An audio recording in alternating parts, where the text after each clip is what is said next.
Chapter 407. Su Yiyan published the indictment on the internet. Many people were still concerned about the follow-up of this matter. After learning that Lu Dachui and the notorious blogger on the internet had been arrested, Su Yiyan's viewers and fans in her live streaming room could be said to be elated. Some of the artists and fans who had been persecuted by Yu Chaoshua were overjoyed when they saw that this malignant tumor had finally been removed. They naturally had a good impression of Su Yiyan, a righteous person, who punished evil and eliminated evil. They spontaneously ran to her account to leave good comments. When Su Yiyan logged in again, she found that her live streaming account had suddenly increased by millions of fans overnight. Some of the other live streamers who were jealous of Su Yiyan originally wanted to take advantage of Su Yiyan's loss of power to step on her, but now they did not dare to say anything, especially when they saw her statement and the subtle smiling emoji at the end. They felt like it was saying, "You want to mess with me, right? Come on, I'll kill one if one comes. If two come, I'll kill two. If a group comes, I'll kill them all." The group of people was so scared that they became like quails. Su Yiyan did not know what kind of misunderstanding and panic she had caused with the emoji she had casually sent out. After confirming that these people had been arrested, she did not care about the matter anymore. Thanks to her brother, Dongqing City had a very powerful legal department. This legal department never fought a battle that they were not confident in. Su Yiyan was very reassured by this legal department. She said that she wanted to pursue these people's mistakes.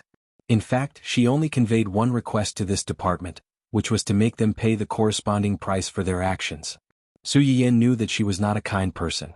Since these people had already stepped on her nose and stepped on her face to bully her, there was no reason for her to swallow her anger. Lu Dachui, the mastermind, would definitely not be able to escape. She might not be able to do anything to the man who came to her door to extort money, but she could not let him off so easily from a legal point of view. This could be considered as killing the chicken to warn the monkey. With him as a precedent, if anyone wanted to extort money from her family in the future, they would have to think twice about whether they could survive their punishment. The same logic applied to the blogger on Weibo. Yu Chaoshua was not the only blogger that Su Yiyan was pursuing this time. These people all had a few things in common. He had a foul mouth and had a certain number of fans and influence. Furthermore, he didn't have a good reputation in the industry. It was obvious that he was someone who would do anything for money. Catching such a person and killing him as an example would not only deter those disgusting people with impure thoughts, but it would also make the other victims happy. Could be said to be killing two birds with one stone. It's all settled? Su Yiyan turned around and saw that Hua Chenhuan had appeared not far behind her. Her eyes lit up and she took the initiative to step forward. "Why are you here? Uncle Zhang said you were here." Hua Chenhuan took the initiative to hold Su Yiyan's hand and repeated her previous question. "Have you solved everything?" "Yes." Su Yiyan nodded hurriedly. "It's all settled. This time I have to thank the employees in the company who helped me. I'm going to postpone the opening of the restaurant for 2 days and specially arrange 2 days to make medicinal cuisine for them to thank them for their help this time." Since the test results were out and there were no major problems, this meant that Su Yiyan's medicinal cuisine restaurant could reopen at any time. Originally, this restaurant was only known by a portion of the live stream viewers and the patient's family members. Now that Lu Dachui's incident had completely increased the restaurant's popularity. Chapter 408. It should be known that as long as one was human, there would be times when one's body would be unwell. The medicinal cuisine in Su Yiyan's restaurant was known to treat illnesses and recuperate the body even if one wasn't sick. Now that the testing department had given such eye-catching data, in addition to the personal experience of a seriously ill elderly patient, they could clearly see the magic of medicinal cuisine. How could they not be moved? Before this, because there were too many people calling the restaurant every day to make an appointment, Su Yiyan simply let the person in charge of the front desk register a public account and release 200 people at 10 o'clock every day for a fixed number of people to come and fight for. A few days ago when the restaurant was closed, this small program was also closed. At this time, many people on the internet were clamoring for Su Yiyan to reopen the restaurant and reopen the reservation program. However, Su Yiyan didn't intend to strike while the iron was hot and immediately reopen the restaurant. Instead, she planned to take advantage of the free time in the next few days to make a special meal for the employees of her man's company to thank them for their help this time and win their hearts at the same time.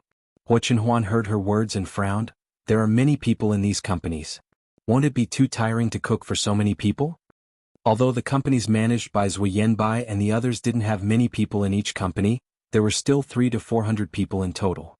This time, when they heard that they were going to help Su Yiyan, all of them tried their best to get familiar with Su Yiyan. Su Yiyan said that she wanted to make medicinal cuisine for the employees who helped her, so everyone in these companies would have to line up. Su Yiyan was slightly startled and smiled faintly.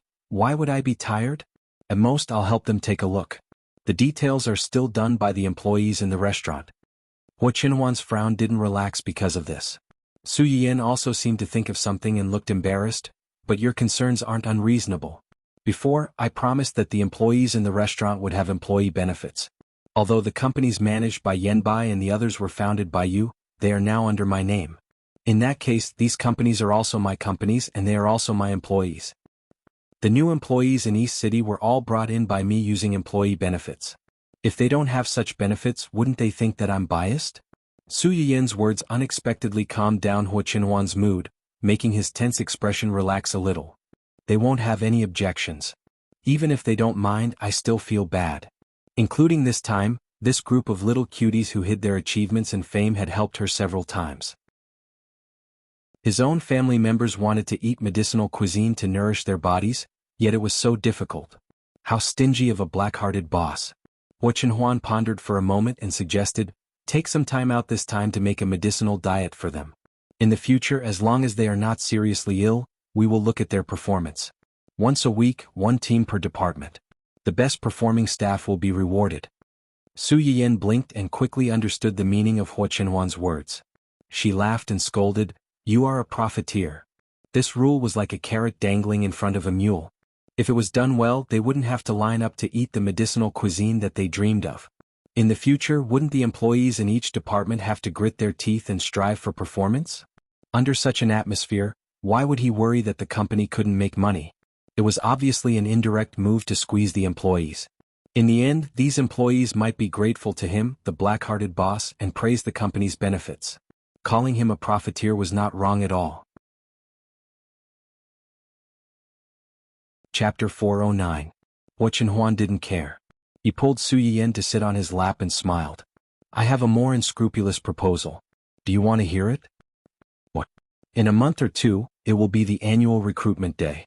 In the past, the company would add some new blood, but there weren't many who really met the requirements. This year, with the benefits I just mentioned, we might be able to recruit some unexpected talents. Hua Qinhuan wasn't exaggerating. Although there weren't many people in these companies, most of them were elites in the industry. They could quickly take over the work as soon as they entered the company and did practical work. Because of this high threshold, even if the company's benefits had always been better than other companies in the industry, they might not be able to recruit many new people in a year.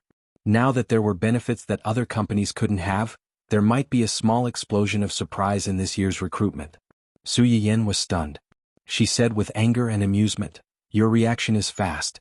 Seeing that I used this condition to attract the company's artists, you immediately used the family's company.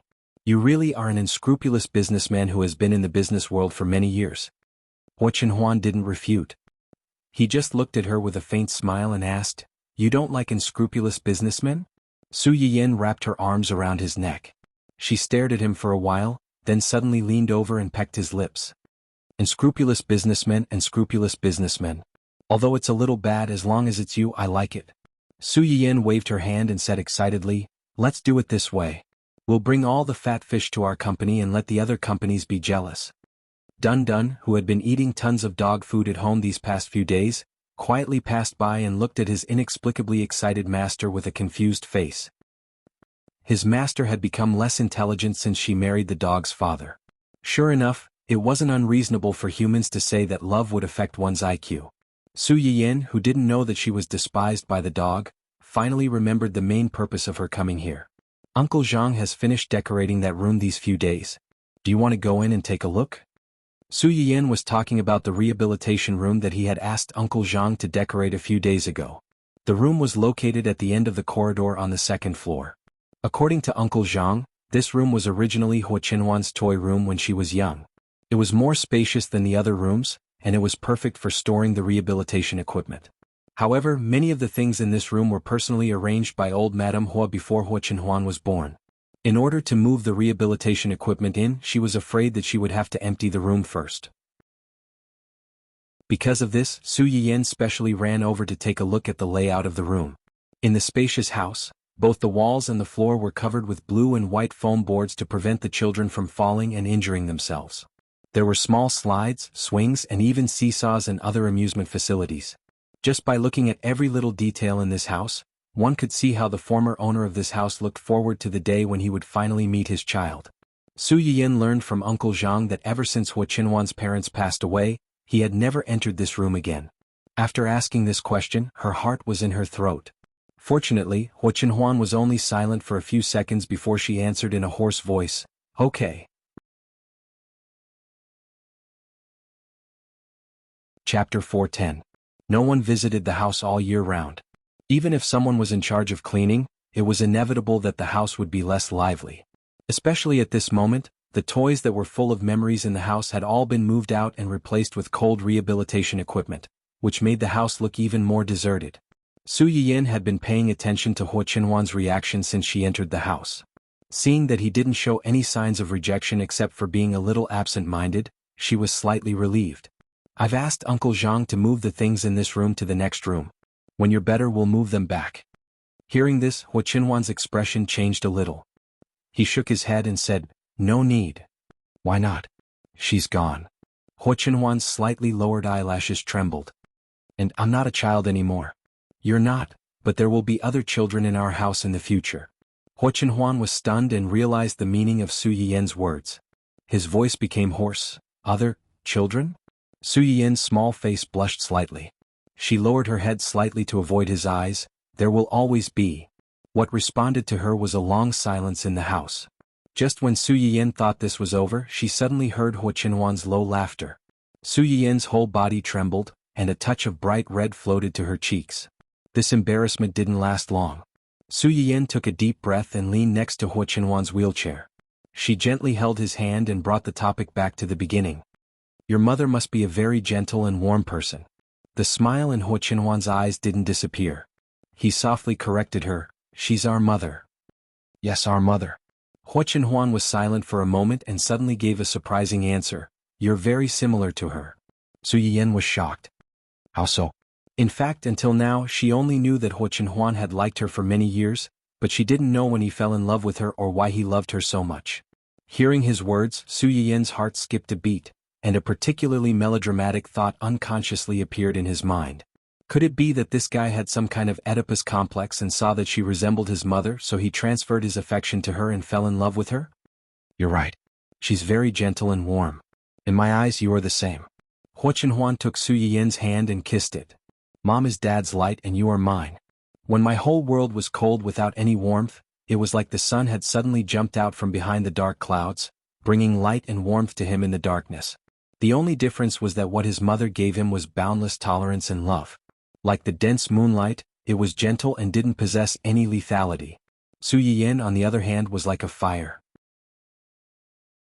From the moment she appeared, she completely took away his attention, making him willing to burn with her, just to leave this unforgettable warmth. Su Yiyan met Hu Qinhuan's eyes, and her heart trembled. She whispered, "It's okay, it's okay."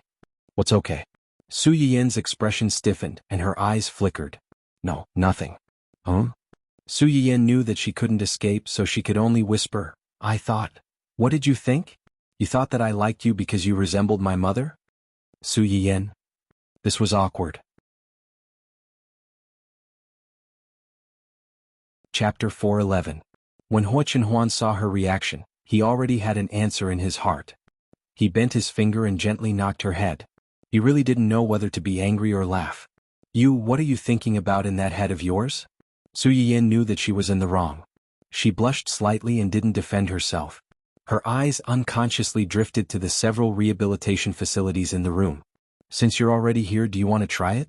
I think the things that Uncle Zhang found are pretty good. Practicing more should be good for your recovery." The expression on Hu Qinhuan's face was slightly stiff. He didn't speak for a long time. Su Yiyan stood in front of him. Her hand was raised in the air, but it wasn't held for a long time. This result surprised and worried Su Yiyan. "What's wrong? Are you not feeling well, or are you not ready?" As soon as she finished speaking, her hand was held and she was pulled over. Su Yiyan wasn't prepared. She was pulled over in an instant and sat on Huo Qinhuan's lap. She was facing him, and it looked like he was holding her in his arms. "Qinhuan? Give me a little more time." His deep voice sounded beside her ear, and his breath also pounced on her ear, tickling her and bringing with it some heat. Su Yiyan's small face was slightly red. She said somewhat apologetically, "It's okay. I was too anxious. You can take your time." When Huo Qinhuan heard her say this, he pursed his lips. After a while he said, "I will cooperate, but I don't want to do it in front of you." Su Yiyan was stunned for a few seconds before she understood the meaning of Huo Qinhuan's words. Huo Qinhuan's leg had been injured for a few years. If he wanted to walk like a normal person, he would have to suffer some pain. Su Yiyan wanted to spend this time with him, but Huo Qinhuan had his own considerations. As a man, he hoped that his image in Su Yiyan's heart would always be lofty, calm, and omnipotent, and not a pitiful person who would become embarrassed and miserable because of pain and discomfort. Su Yiyan was silent for a long time. In the end, he chose to respect his decision and whispered, "Okay, I'll wait for you. I'll wait for you to stand up and walk in front of me." 2 days later, Yu Zian, Gu Xiaoyang, and their employees finally got to eat the boss's wife's medicinal cuisine that they had been longing for. Needless to say, after eating this medicinal diet for a period of time, the complexions of the employees of these companies were ruddy, and their entire appearance had undergone a huge change. This was especially true for the programmers in the technical department. After the balding situation had significantly improved, it was as if they had ushered in a second spring in their lives.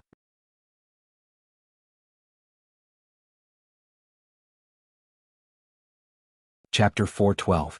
Shortly after the malicious business competition incident, the carnival opened again, which was unprecedented.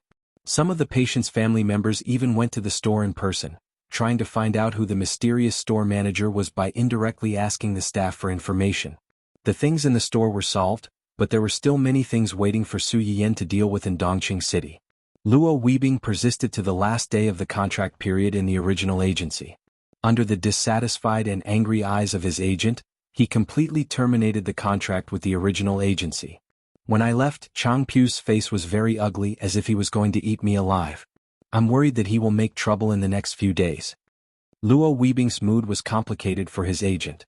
When he was in the most difficult time, it was this man who found him, brought him into this strange circle and gave him a meal. But it was also this man who almost pushed him to the point of no return. He owed him a favor, but he had been working for him all these years, and the benefits he brought to him were enough to repay the original kindness. It doesn't matter. It's okay for you to part on good terms. If he dares to hurt you, our Dongqing City is not easy to mess with. Su Yiyan didn't have a good impression of Luo Weibing's former agency, especially his former agent. If they really dared to mess with the people of Dongqing City, she would not be surnamed Su if she didn't bite off a piece of meat. How is Chi-Chi these days? Luo Weibing's sister's full name was Xue Siki. Su Yiyan began to treat her a week ago. Because her situation was a bit serious, it was an emergency. She needed to take some medicine for a while, and then eat a medicated diet to recuperate. Simple Chinese medicine was not the same as medicated diet. It was bitter and fishy. Adults might not be willing to drink it, let alone children. But the little girl was unexpectedly well behaved.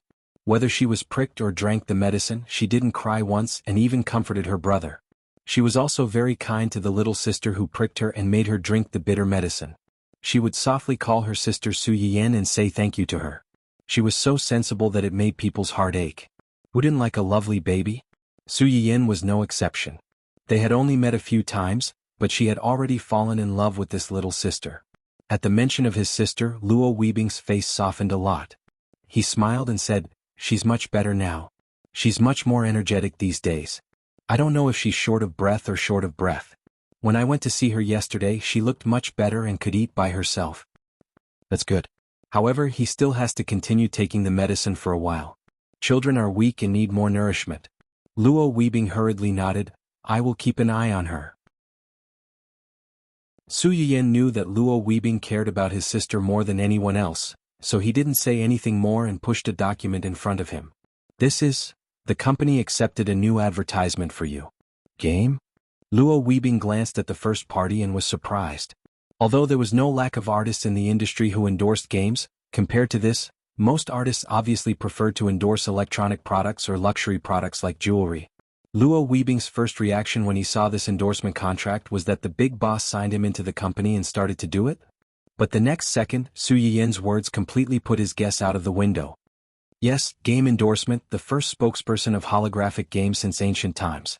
It should be worthy of your current position, right?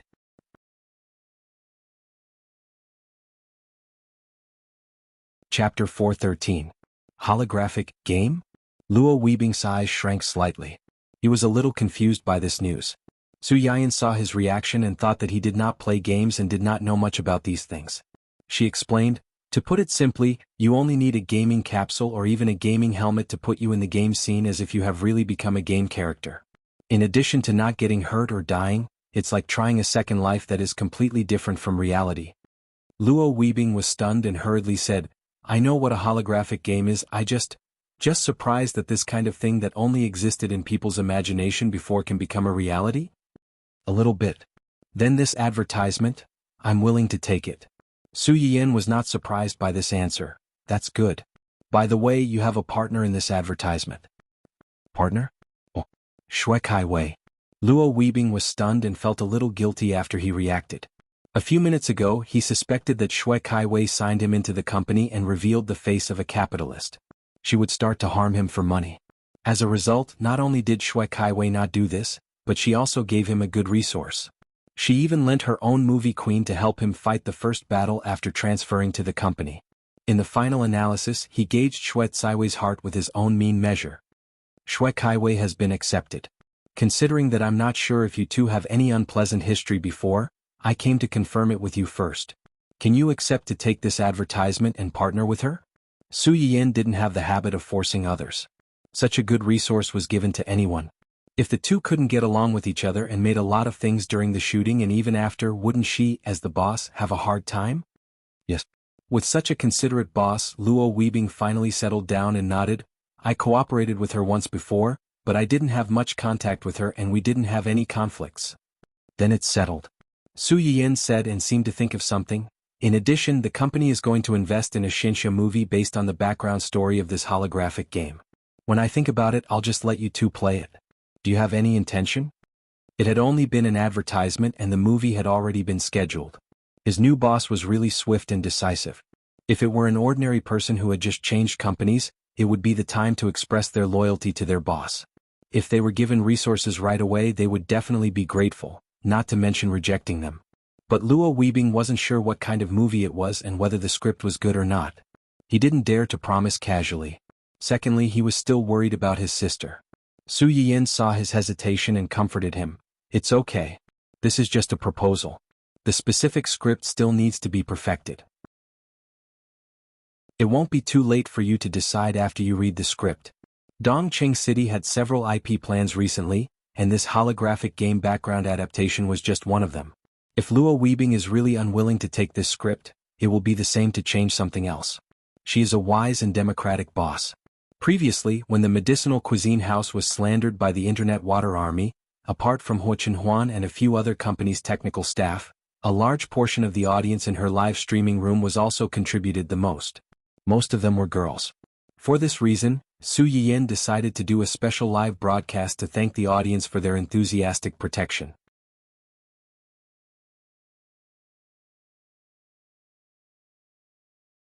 Pancake Face really can't afford to be hurt. He's not fat anywhere else, but when the weather turns cold, he'll have a fat face if he drinks more nutrient fluids. As a pimple sufferer who gets pimple whenever the weather is dry or if he stays up late, he really needs this. The suffering insomnia party is asking for help.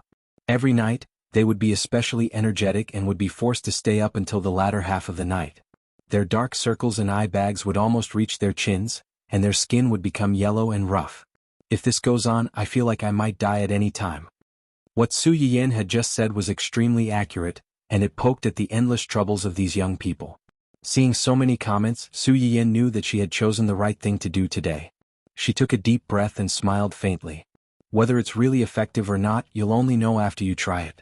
Alright, let's not talk nonsense. Let's start today's live stream.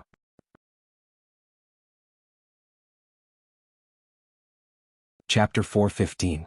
The discussion on the screen continued to pass by, but Su Yiyan had already focused on the medicinal cuisine she was going to make today.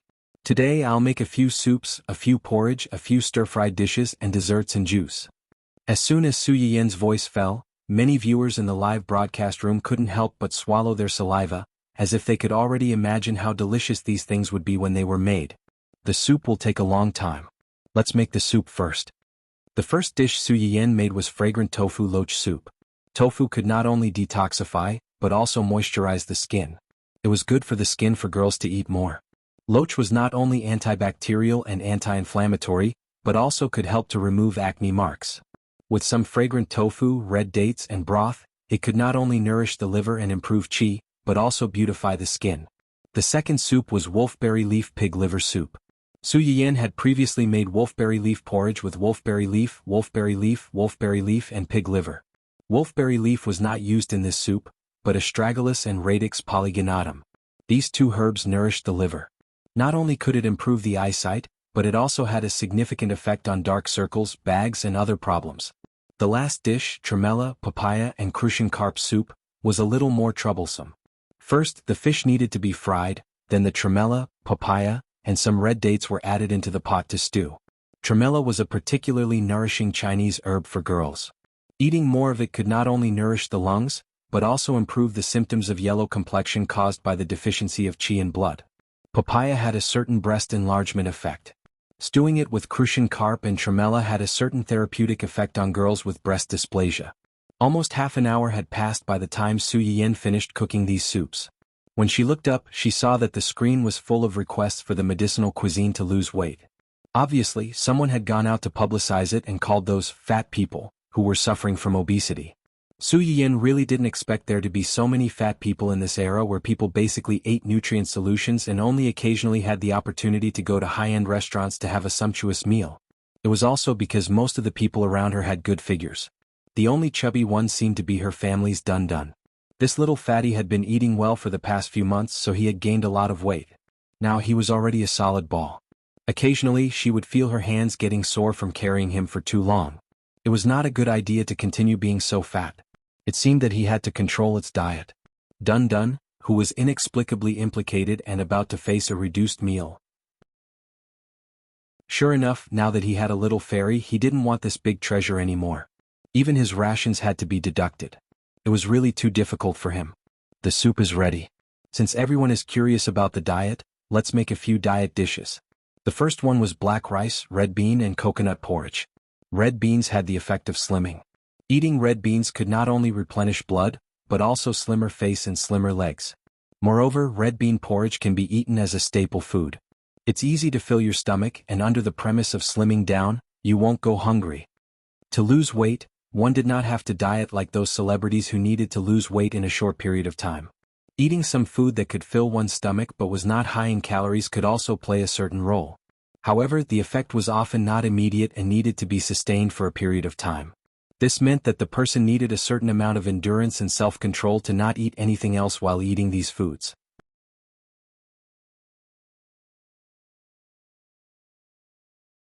Chapter 4:16.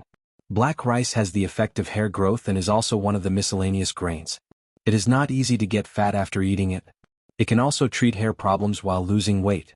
It's killing two birds with one stone.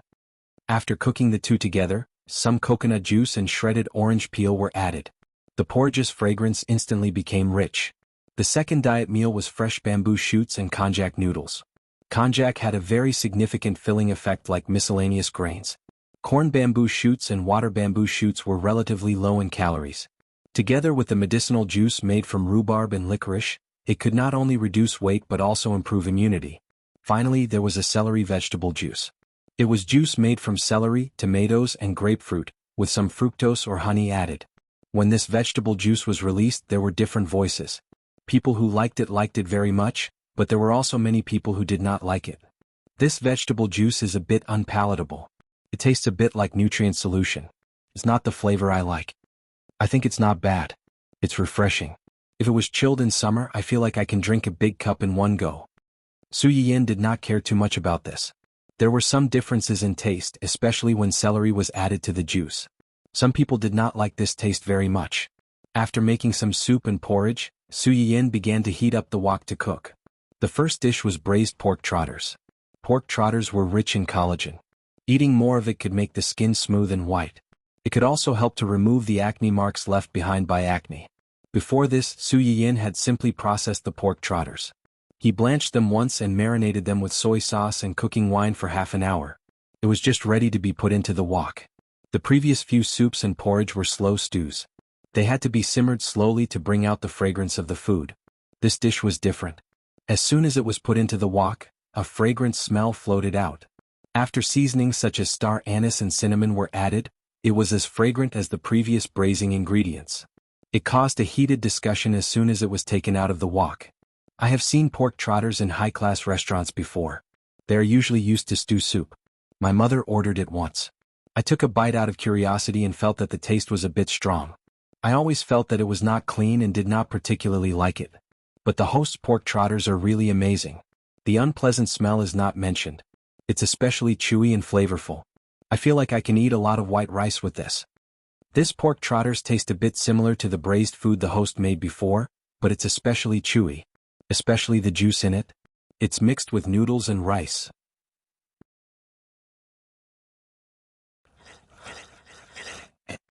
A. Steaming. D. When Su Yiyin made the pumpkin cup, he did not peel off the outer skin. Instead, he engraved a slightly complicated and beautiful pattern. It made the originally ordinary pumpkin cup inexplicably eye-catching. The steamed pumpkin was soft and tender. Paired with the refreshing lily, it was really good-looking and delicious. It captured the hearts of many girls in an instant.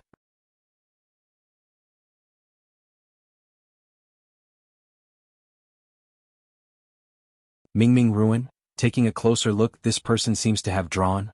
Cough cough, you really don't need this. Would be a waste to take it. Hurry up and hand it over. Can I buy it with 5,000 coins? Mingming ruin, 5,500, come over here and take a look at me.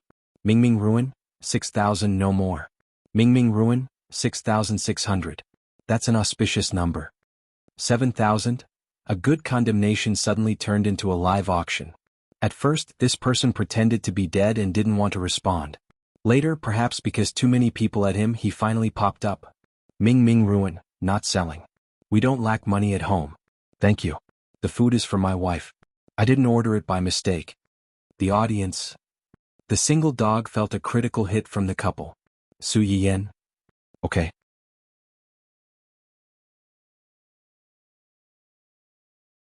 Chapter 418. While Su Yiyin was busy giving gifts to the lucky viewers, Huo Chenhuan was also busy questioning Yu Ziyan. Why did Yan Yan get a mail account in the lucky draw in her live stream? Yu Ziyan looked confused and said carefully, "Young master, you forgot. After you and young madam got married, you removed the restriction of only drawing mail accounts in young madam's live broadcast room." Huo Chenhuan. You really forgot. After the two of them got married, Su Yiyin did not know if it was intentional or not. But there was one time when she suddenly mentioned during dinner that the audience in her livestream lucky draw seemed to be mostly women, and there were not many men. There were a few episodes where she talked about baldness and certain men's hidden ailments. Looking at the comments, those male viewers seemed to be in urgent need of it, but it seemed like all the female accounts were drawn. It was also possible that some men had strong self-esteem and were too embarrassed to fight for their ailments. But those people who were begging on the screen didn't even participate in the lucky draw. Something was really wrong. When Huo Chenhuan heard Su Yiyin's words, his heart suddenly skipped a beat and he felt inexplicably guilty. In order to protect his little secret, Huo Chenhuan generously removed the unspoken rule of only drawing female accounts in the live broadcast room. Since they were married, he could eat 3 meals cooked by his wife every day, so he wouldn't lower himself to the level of those lucky viewers who fought for it. Now that he saw Su Yiyin's live broadcast room draw a male account again, Huo Chenhuan realized that he wasn't as generous as he thought. If it was only the ones in the shop that Su Yiyin instructed and made by someone else, it would be fine. But she made it herself, and he was already a little unhappy that she gave it to the female viewers, let alone these stinky men who didn't know the details. Change it back. What? Change the previous setting back. Yu Zian's expression stiffened and he probed, "You mean change the setting of only drawing male accounts in young madam's live broadcast room? You have a problem with that?" No. This was a familiar question, a familiar atmosphere. How could he dare to say no? After getting a satisfactory answer, Huo Chenhuan hung up the phone directly. As Yu Zian listened to the busy tone on the other end of the line, He really couldn't understand why his young master had suddenly made such a fuss. He could only sigh silently in his heart. Married men were really fickle. Su Yiyan made so many nourishing dishes at once. She definitely couldn't finish them all by herself. She packed a portion for Qing Xiuqin and gave the rest to the maids in the house who needed it. She only kept a few dishes that suited her taste. When Huo Qinhuan came down, she immediately saw the braised pork trotters, black rice, red bean and coconut congee, and papaya with rock sugar. As soon as Su Yiyan looked up, she saw Huo Qinhuan staring at her with a slightly indescribable and curious gaze. She couldn't help but have a few question marks in her mind. Then she saw Huo Qinhuan's gaze move down stiffly, drifting to her. A deathly silence and awkwardness spread between the two of them. In the end, the first to admit defeat was actually Huo Qinhuan. He quickly averted his gaze, picked up the bowl, and looked at the dishes on the table as if nothing had happened. However, his burning ears betrayed his true thoughts at that moment. Su Yiyan? What was going on? Shouldn't she be the one being shy at a time like this? Why are you being shy?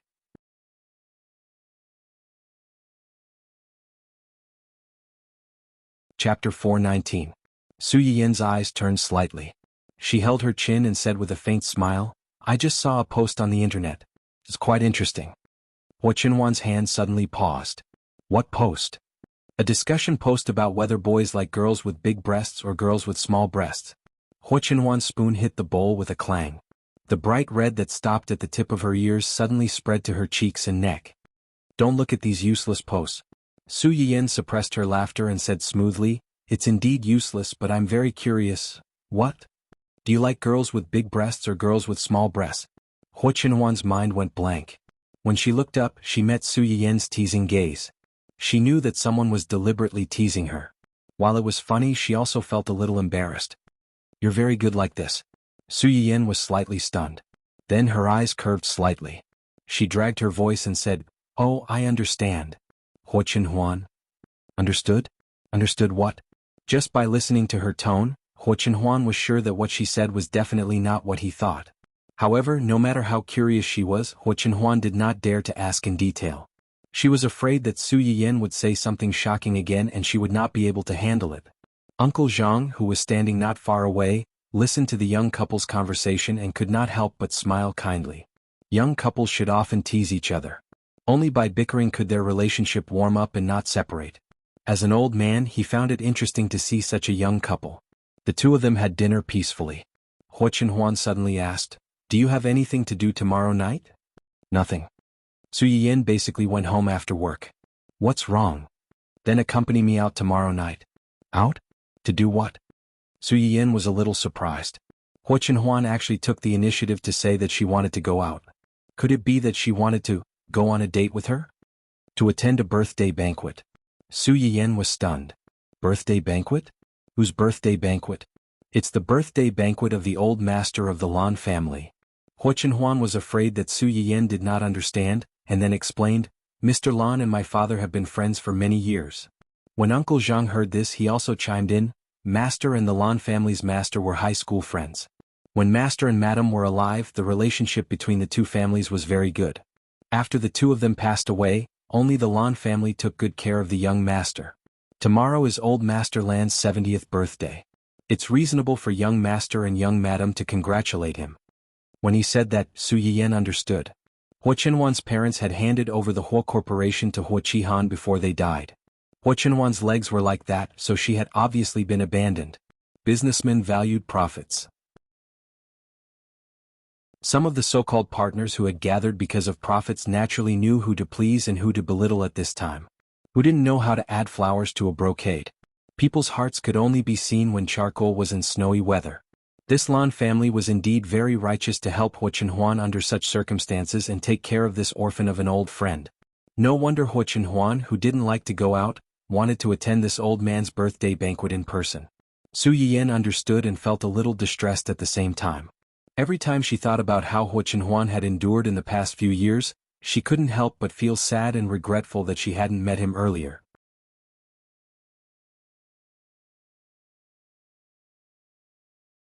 Chapter 420. If that's the case, then we should go over to celebrate his birthday. Su Yiyan seemed to have thought of something and said anxiously, Then the gift? Uncle Zhang smiled and said, "Young madam, you don't have to worry about that. Young master has already prepared the gift." "That's good." Su Yiyan breathed a sigh of relief. "Then I'll come back early tomorrow and accompany you to celebrate Master Lan's birthday." Hua Chenhuan looked at the two of them holding hands and smiled slightly. She replied in a low voice, "Okay." The next afternoon, Su Yiyan got off work an hour early and went home to accompany Hua Chenhuan to pick out clothes for the evening. In the end, she chose a sapphire blue suit for him and a dress of the same color for herself. They looked like a couple's outfits. Uncle Zhang couldn't help nodding when he saw what Hua Chenhuan was wearing. His young master was only 26 years old this year and was still young. Wearing bright colors would make him look more energetic. Wearing those dark formal suits all day long made him look like an old man. It was a waste of his young master's face, which had once attracted countless girls. The young couple wore the couple's outfits and happily went to the Lan family's small villa in the suburbs. When they arrived, there were already many people inside. As soon as Su Yiyan pushed Hua Chenhuan through the door, many people stopped talking and turned to look at them. Su Yiyan frowned slightly. He was worried that Hua Chenhuan wouldn't be used to these people's explicit stares. Then he heard Hua Chenhuan say gently, "Uncle Lan and Auntie are over there. Let's go over and say hello to them first." Su Yiyan saw that he didn't show any discomfort with the stares and was slightly relieved. He pushed him in the direction he pointed. Master Lan was 70 years old this year. Although his hair was a little white, he was still in good spirits and his body was quite strong. When he saw Hua Chenhuan coming over, his eyes lit up and he said with a smile, "Young Master Hua is here." Master Lan was from the same generation as Hua Chenhuan's father, so it was reasonable for him to call him young master. However, it was obvious that he was close and fond of Hua Chenhuan. What was more, Hua Chenhuan was also willing to respond to him. "Uncle Lan's birthday today. As a junior, it would be rude if I didn't come to say some auspicious words to you." The blue old man smiled, but there seemed to be tears in his eyes. "If I had known that I would be able to call you out on my birthday, I would have done it a few years earlier." Everyone present understood that he was just teasing. If it had been Hua Chenhuan from a few years ago, even if it was his birthday, Hua Chenhuan might not have come in person even though he would have sent gifts. The real reason he changed. Madame Lan patted her husband's hand and looked at Su Yiyan. She said with a smile, "Is this Miss Su?" Su Yiyan was suddenly called. He hurried to Hua Chenhuan's side and politely said, "Hello, madam. My husband and Chenhuan's father were good friends. If you don't mind, you can call me Aunt Yi like Chenhuan." Hua Chenhuan was his father's son when he was old. He was basically a generation older than his peers. If Su Yiyan called her Aunt Yi like other people, he would be a generation younger. Following her advice, he called out, "Aunt Yi." Old Madame Lan happily agreed. "When you two got married, us two old fellows couldn't personally go to see you. It's a pity. However, we both believe in Chenhuan's judgment. We know you must be a good child."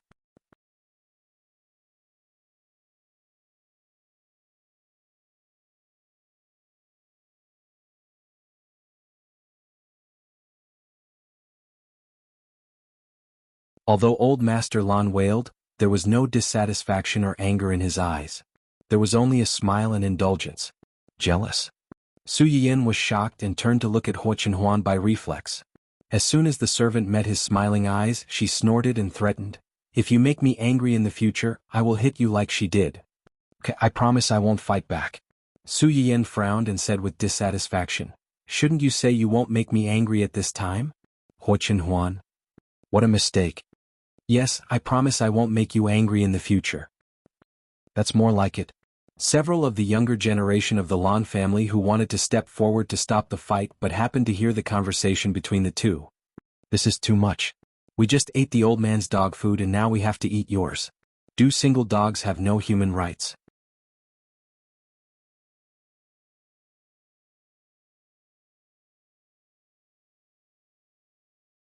Chapter 422.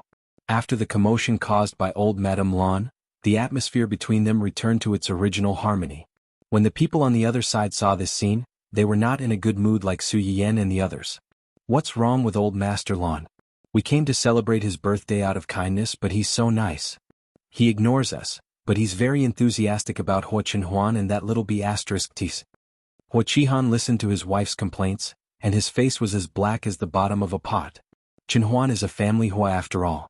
Father was so close to old Master Lan when he was alive, and Chenhuan is like that now. It's inevitable that he'll care more about him. Why are you shouting so loudly? If others hear you, they'll think that we can't tolerate him.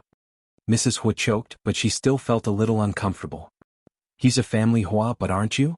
Touch your conscience and tell me, was their attitude towards us the same as their attitude towards those two people? Hua Qihan's face became uglier after being choked by his wife. Mrs. Hua was not in the mood to care about his feelings. When they came to the Lan family before, they had never met Hua Chenhuan. Naturally, they didn't know that the Lan family's attitude toward them was so different from when they faced Hua Chenhuan. Now that they knew, they definitely felt uncomfortable. In addition, too many things had happened at home in the past month or two. Their moods were at a critical point and they could explode completely. Mrs. Hua looked at the various people coming and going at the banquet and felt that everyone was looking at them strangely. She tugged at Hua Qihan's sleeve and said suspiciously, "Do you think they already know that Xiaofeng has been kicked out of the Hua family, so they're hitting us when we're down and deliberately ignoring us? Have these guys forgotten how they licked their faces and begged you to cooperate with them?" Enough. Hua Qihan finally couldn't help but shout. During this time, he was most annoyed that Hua Xiaofeng had been kicked out of his company. He was the person in charge and the decision-maker of the company, but his only son was targeted by the board of directors and directly kicked out of his own company. This was a great humiliation to him. Now, who didn't say that he didn't teach his son well? It was fine that his son's private life was messy, but he didn't have any ability. He had been in the company for less than half a year and was dissuaded by his own board of directors. What a joke. When Hua Qihan now thought about it, he wished that he didn't have such a son, and he was also dissatisfied with his wife. If she hadn't spoiled him since he was a child, would his son? Will you become mute if you don't speak? Hua Qihan's SSSSS, Hua Qihan's SSS. Hua Qihan glared at her fiercely. He suppressed his anger and asked, "Where's Xiaofeng? And where did he?" "I just said that I wasn't feeling well, so I went out to get some fresh air." "Get some fresh air?" Hua Qihan's face darkened. "Why are you running around in someone else's house? Don't tell me he went to look for that woman again?" Mrs. Hua's expression changed when she heard this. "No. No way. Who knows? It's not the first time he's messed up a good thing. Hurry up and go find him. If you find him in contact with that woman again, tell him to get out of my sight. I don't have a son like him."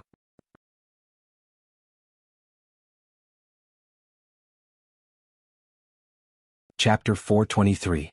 Mrs. Hua opened her mouth but did not say anything in the end. If it had been someone else, she might have been able to defend Hua Xiaofeng. But now that that woman was involved, not to mention Hua Qihan, even his mother suspected that the woman had put a curse on her son. He had suffered so many losses at her hands. She and her husband had also threatened him that if he had any contact with that woman again, they would cut ties with him. But he still did as he pleased. Had they really spoiled him so much over the years that he was fearless? Or was he sure that he was their only son and could not do anything to him? Mrs. Hua was full of anger, but she could not really admit that her son was stupid.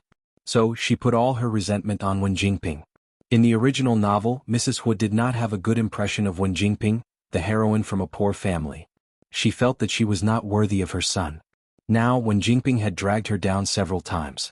Even her son's position as the heir had been removed. Mrs. Hua increasingly felt that this woman was a jinx.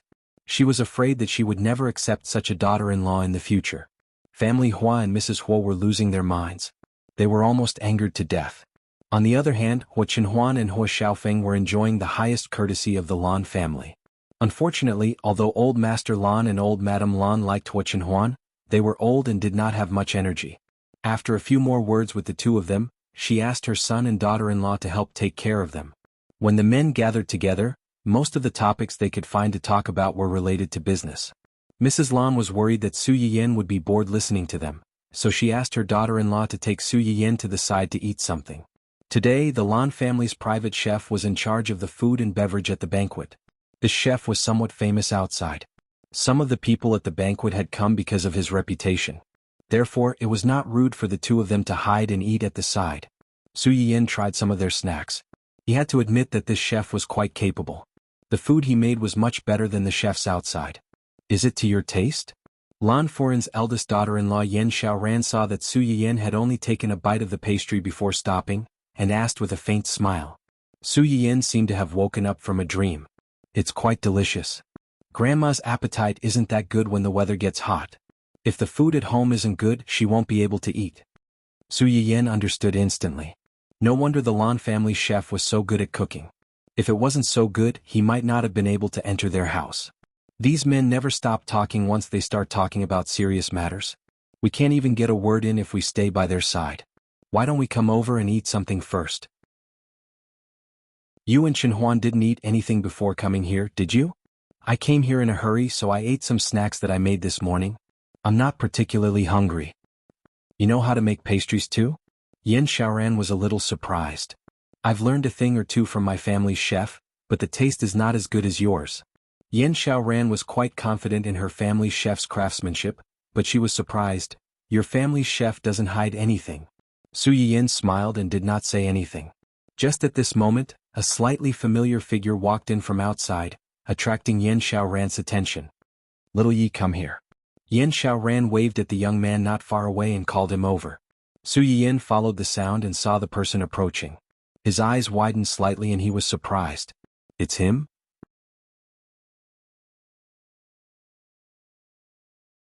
Chapter 424. Lan Jia walked up to Yan Xiaoran and greeted her flatteringly, sister-in-law. It's fine if it's any other day, but today is such an important day. Why did you come back so late and make the guests wait? Your brother and father are greeting the guests and have no time to talk to you. When they find out tomorrow, they'll definitely beat you up again. Sister-in-law, it's no use calling your mother. Tell me honestly, where did you go? Su Yiyan couldn't help but laugh when she heard Yan Xiaoran's words. Lan Jia then noticed that there was a girl beside his sister-in-law. He took a closer look and recognized Su Yiyan. It's you. Yan Xiaoran looked at Lan Jia and then at Su Yiyan. You know each other? We've met once before. Yes. I met this lady at the streamer's shop before. There were no other empty seats in the shop, so I went over to share a table with her.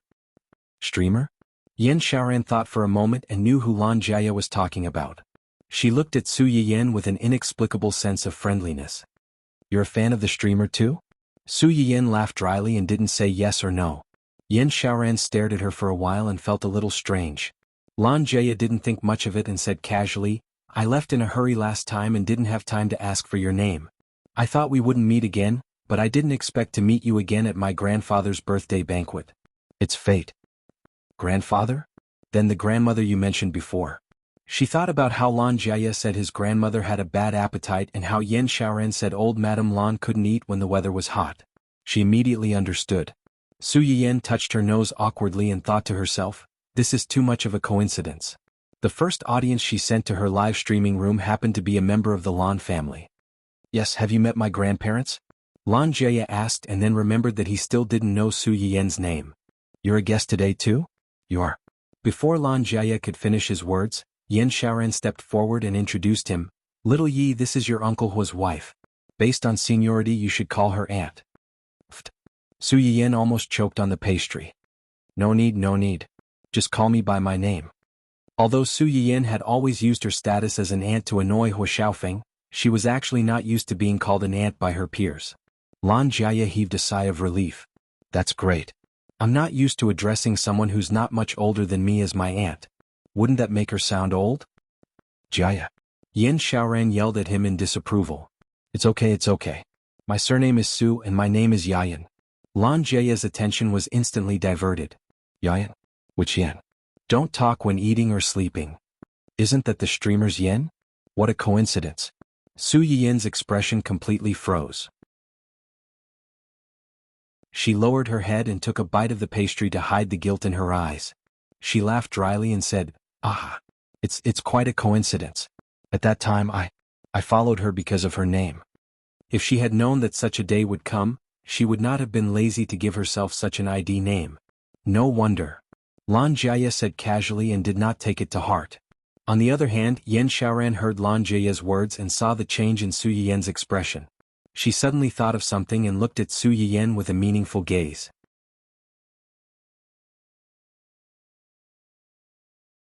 Chapter 425.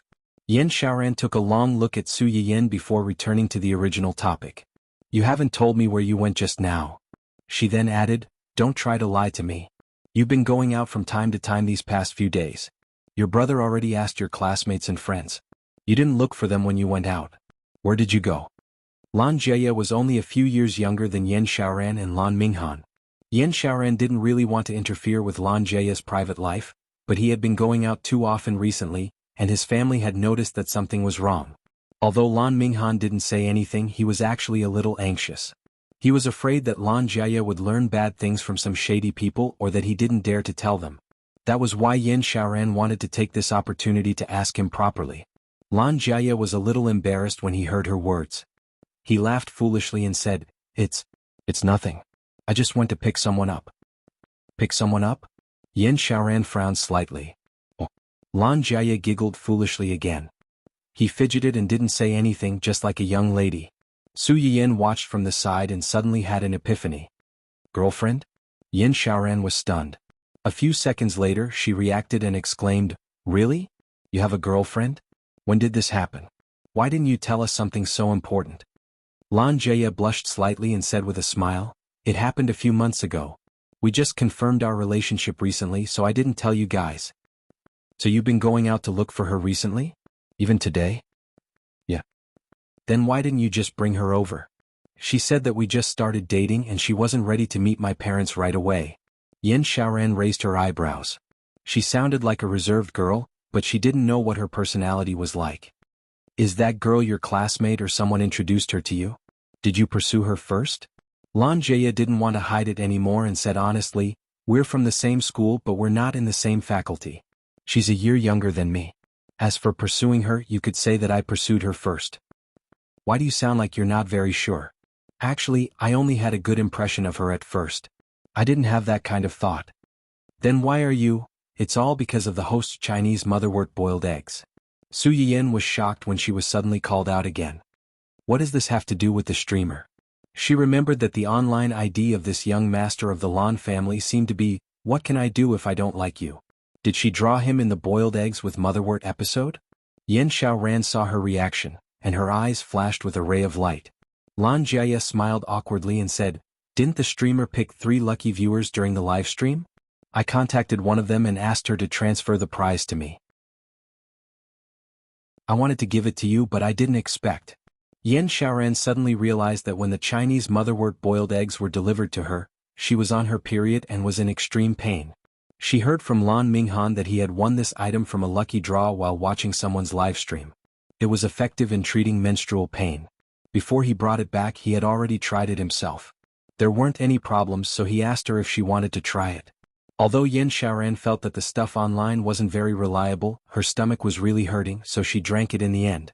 She didn't expect it to be effective.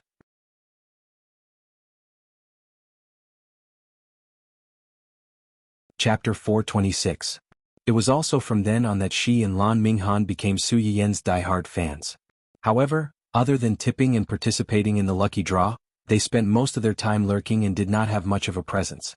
Don't tell me, you gave this to your little girlfriend after you saw it? Lan Jie nodded in embarrassment. When he brought it home, he realized that although his brother said he did not want to watch it, his brother's body was very honest. He was lucky enough to be one of the lucky viewers. Since both of them had it, there was no need for him to give it to them. Lan Jie could not eat it himself, but it would be a waste to throw it away. After weighing the pros and cons, he gave it to his junior who had a good impression of him and was also suffering from menstrual cramps.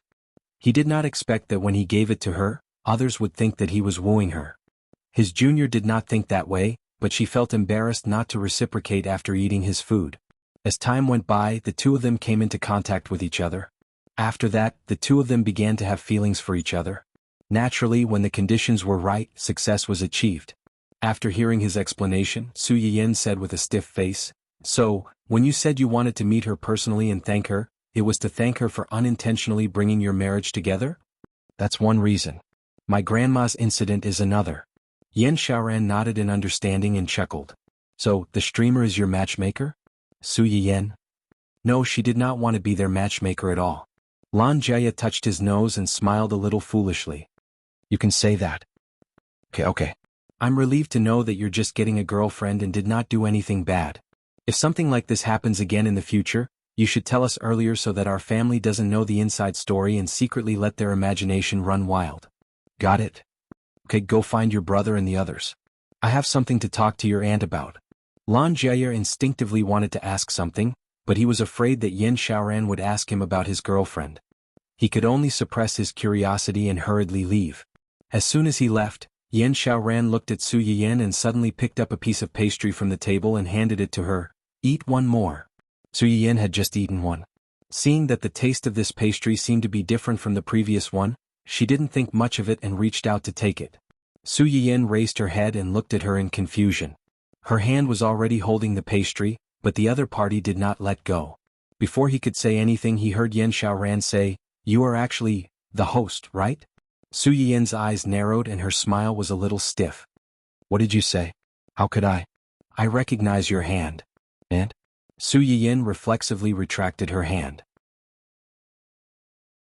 Little did she know that her action had confirmed Yin Xiaoran's conjecture. "Your hands are slender and fair. I can tell that you've lived a comfortable life and haven't done any heavy work. But there's a small scar on the back of your right hand's ring finger. I saw it during the live broadcast. It's exactly the same. In addition, when Little Yi mentioned the host, your reaction was a little strange. Your name overlaps with the host's name, and when Little Yi went to your shop, he happened to bump into you, so I boldly made a guess. Could you be the host?" Su Yiyan widened her eyes and looked at the white scar on her right hand's ring finger that was not even the size of a fingernail. She sighed inwardly. "Are you from the special department? You observed so carefully while watching a live broadcast."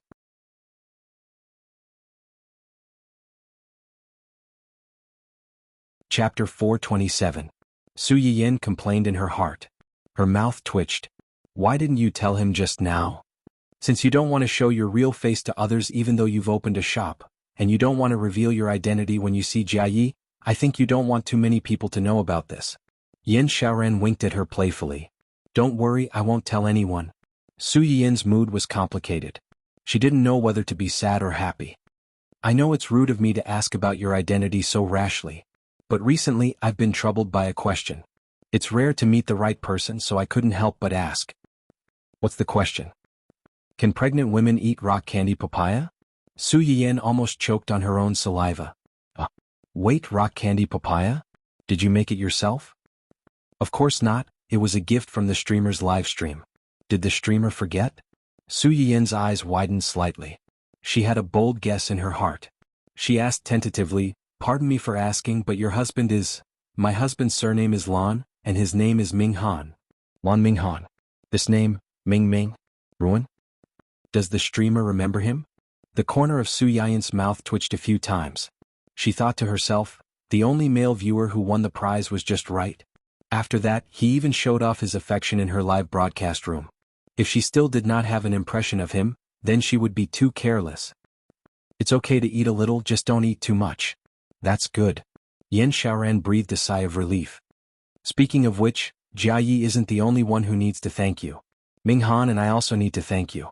If it weren't for the medicinal cuisine in your live stream, I'm afraid I wouldn't have a child so soon." Su Yiyan heard her words and had a bad feeling. Could it be that she and young Master Lan had eaten the medicinal cuisine that she made in her live stream to treat ovaries or men's diseases? Yin Xiaoran seemed to have seen through Su Yiyan's thoughts. She looked at her and smiled meaningfully. "Su Yiyan, the odds of winning are so high. Is your family the reincarnation of a koi? Ahem, you and your husband are young. It's only a matter of time before you have a child. It's just a coincidence." "That's true, but your medicinal cuisine must have had some effect. Auntie, you don't have to be modest." "Su Yiyan?" She was at a loss for words when he called her aunt. "How many months are you pregnant?" "Almost 3 months." Yin Xiaoran's stomach had actually started to rise and fall a little. It was just that the clothes she wore today were a little loose, so it couldn't be seen. "Your body is weak and you have some symptoms of cold congealing in your womb. You are more sensitive to the cold than the average person. During menstruation, your lower abdomen will also be cold and painful, and you will have to suffer a lot." Yin Xiaoran was startled. She was a little nervous. "Then what should we do?" "When the month gets bigger and the weather gets hotter, they should also be careful not to be too greedy." Teat. You can also soak your feet properly before you sleep. Let him massage the sunken part of your feet. You'll feel much better." Su Yiyan paused and comforted her. "The child is fine now. Don't worry." Yin Xiaoran sighed in relief. She knew that Su Yiyan's suggestions were good for her body. She listened carefully and remembered them in her heart.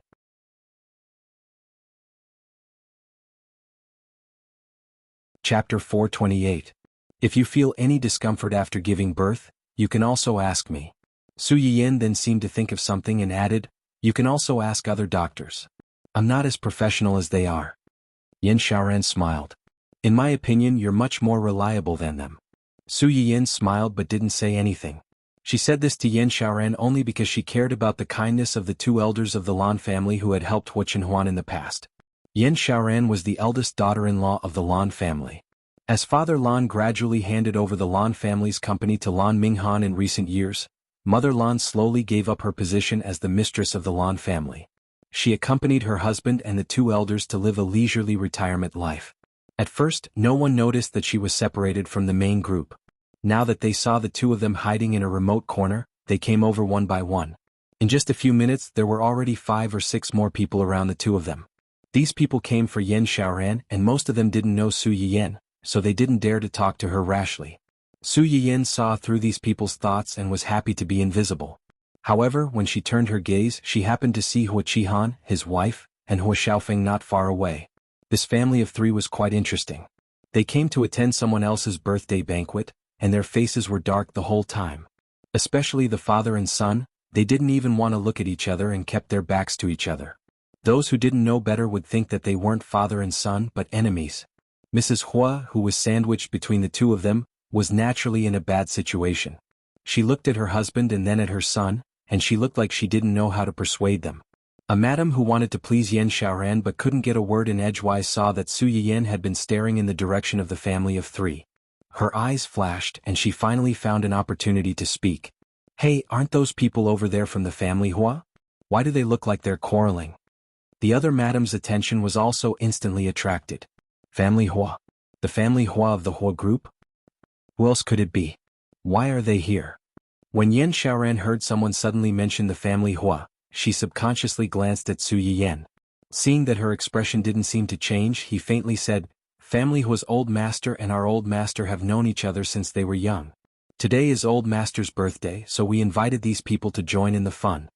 Several people saw that her expression was cold, and when she mentioned those people, she did not have the slightest intimacy in her voice. They knew that Yan Xiaoran did not like these people very much. Yan Xiaoran was the Lan family's young mistress and the future mistress of the Lan family. Her attitude most likely represented the Lan family's attitude. They looked at each other and immediately understood what attitude they should adopt towards the family Hua trio. I heard that the young master of the family Hua was recently kicked out of the company by the old directors of the Hua Corporation. I heard about it too. Don't you think it's funny? The Hua Corporation was founded by old master Hua himself. Now he actually kicked out his own heir. If this was in the ancient times of Earth, this would be considered a coup d'état. If old master Hua's spirit is in heaven, I'm afraid he'll come back to life from anger. You can't blame the directors of the Hua Corporation. Although the Hua Corporation is a family Hua business, it's not only related to the family Hua's interests. Which of these old directors who receive dividends doesn't want to sit at home and earn a lot of money? Unfortunately, the young master of the Hua Corporation is a loser. You all heard about the Hua Corporation's plot of land a few days ago, right?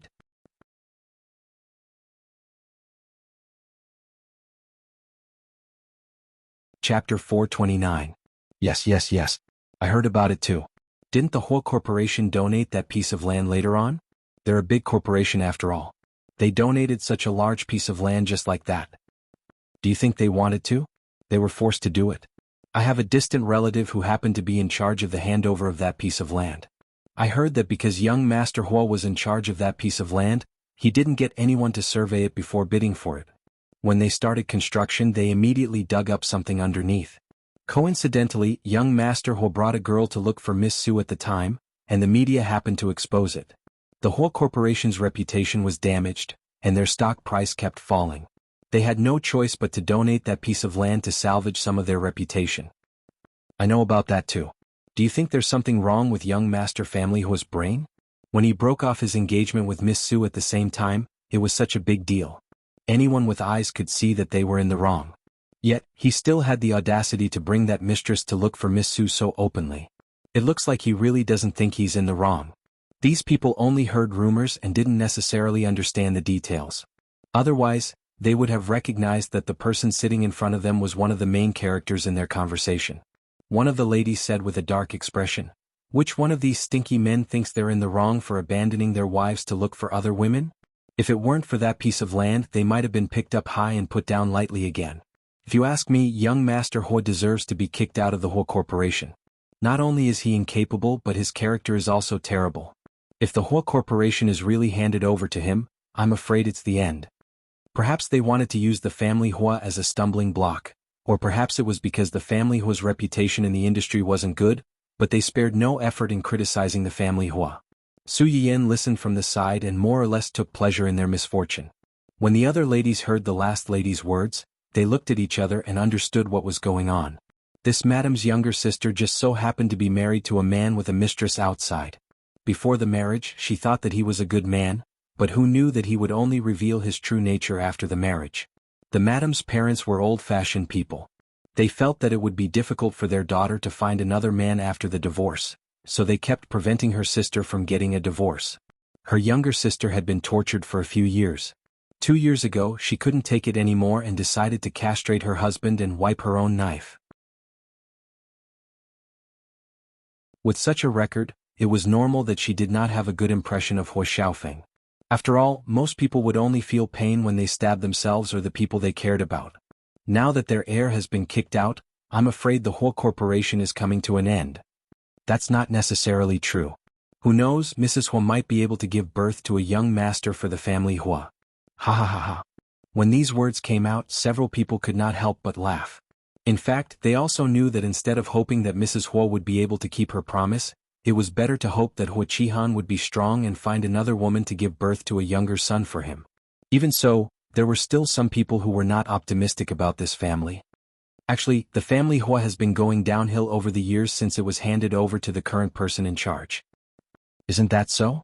When old Chairman Hua was still around, the Hua Corporation. Several people shook their heads in unison and looked regretful. It's a pity.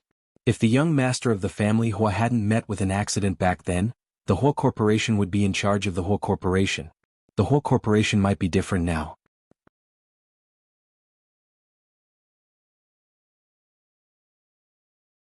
Chapter 430. Su Yiyan was shocked when she heard this. She felt like she was enjoying the show, but she was suddenly shocked by her own family. Speaking of which, I think I saw the young master coming over. He was just talking to the old master and old madam. The person was not sure and turned to ask Yan Xiaoran, "Isn't that right, Xiaoran?" Yan Xiaoran smiled. Today is grandfather's 70th birthday. Uncle Chenhuan took the time out of his busy schedule to come. Grandfather and grandmother are very happy. The way she called him Uncle Chenhuan was a stark contrast to the way she referred to him as these people. It really is him. After all, the old master is more influential. Ever since, it seems that he rarely shows his face outside. Isn't that right?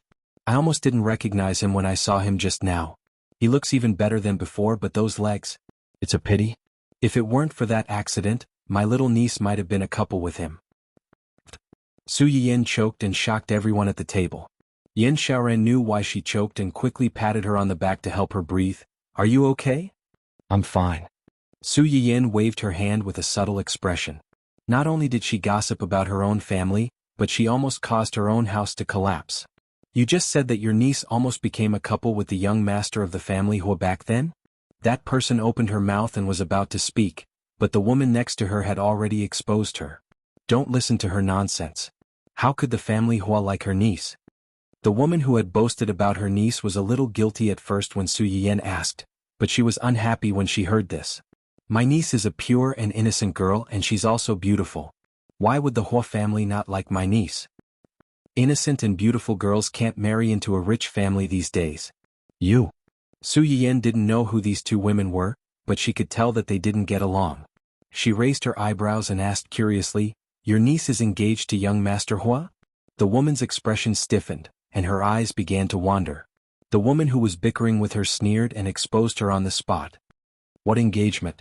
Her niece had shamelessly pestered young Master Hua, but young Master Hua hadn't even looked her in the eye. Later, something happened to young Master Hua, and her niece ran away faster than anyone else. The next year she married a peddler and her child is probably a few years old now. As soon as she said that, the people around her looked at her with disdain. The woman panicked and defended her niece. Love is a matter of mutual consent. Besides, young Master Hua is crippled and my niece is still so young. Is she going to hang herself on him for the rest of her life? Don't just stand there and talk. You speak so righteously, but if you're really not afraid, why don't you marry your daughters to him? The few of them choked and muttered in a low voice, "Our girls have never shamelessly pestered others like your niece." Su Yiyan saw the change in everyone's expression. His eyes darkened and he stood up. Yan Xiaoran thought she was going to lose her temper. "Yan?" Su Yiyan ignored her and turned to look at the woman. "Thank your niece for not marrying him. Otherwise he wouldn't have been able to meet someone better. I'll let it go this time, but if I hear you call him a cripple again..." Su Yiyan's eyes turned cold and murderous. "I'll make you a cripple."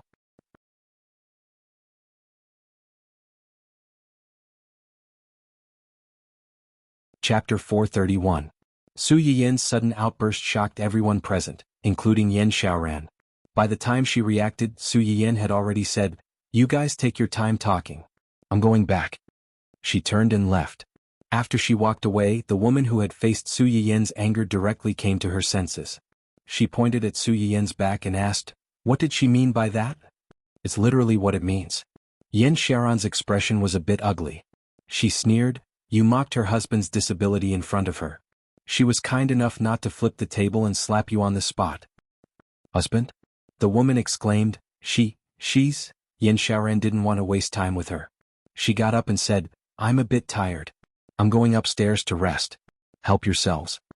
As soon as Yan Xiaoran left, the rest of the women consciously distanced themselves from the woman. The woman watched the two disappear into the distance. She couldn't help but shudder when she thought about the rumors about young Master Hua's unpredictable temperament and cruel means of revenge after being disabled. Oh no, she seemed to have gotten into big trouble. After Su Yiyan parted ways with Yan Xiaoran and the others, she ran to find Hua Chenhuan. Hua Chenhuan was talking to the father and son of the Lan family. When she saw Su Yiyan come back alone, her eyes flashed slightly. She immediately stretched out her hand in her direction. "Why are you here?" "It's boring to be alone over there, so I came to keep you company." Hua Chenhuan didn't believe her. She looked her up and down and asked tentatively, "Tired?" Su Yiyan was stunned. She thought about what the woman had just said and felt indescribably depressed. She lowered her eyes and said, "A little."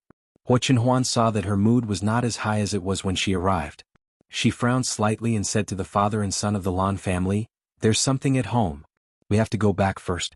Yan Yan and I gave our gifts to the housekeeper before we came in. Tell Uncle Lan and Aunt Yi for me." Lan Minghan was surprised. "You've only been here for a while. Why are you going back so soon?" Papa Lan's gaze swept over Su Yiyan. He didn't force her to stay and only said, "There are many people today. Let's have a meal together another day, just the two of us." "Okay." Hua Chenhuan responded and left with Su Yiyan. As soon as the two of them left, Yan Xiaoran also came over. She did not see Su Yiyan, so she asked doubtfully, "Where are they?" "Let's go." Mr. Lan took the initiative to ask, "What happened just now? I saw that Chenhuan's wife didn't look too good when she came back." Yan Xiaoran sighed and told the few of them about what had happened over there. Papa Lan and Mama Lan's faces darkened after hearing it. Master Lan and Hua Chenhuan's father were good friends. Before the accident, the two families had been in contact. Hua Chenhuan was about the same age as Lan Minghan. Although the couple and Hua Chenhuan were of the same generation, they had always regarded Hua Chenhuan as their nephew. It was rare that Hua Chenhuan was willing to take the initiative to come over to celebrate Master Lan's birthday. However, they encountered such a thing in their territory. How could they not be angry? These gossipy women love to gossip behind people's backs. Yan Xiaoran reminded her mother with a smile. "Mom, they don't know the identity of Miss Su. If it weren't for the fact that they don't know, they wouldn't have said it in front of the person. They are not fools." Yan Xiaoran choked and was speechless. Mama Lan was a little worried after saying that. "Do you think Miss Su will be unhappy because of this and quarrel with Chenhuan?"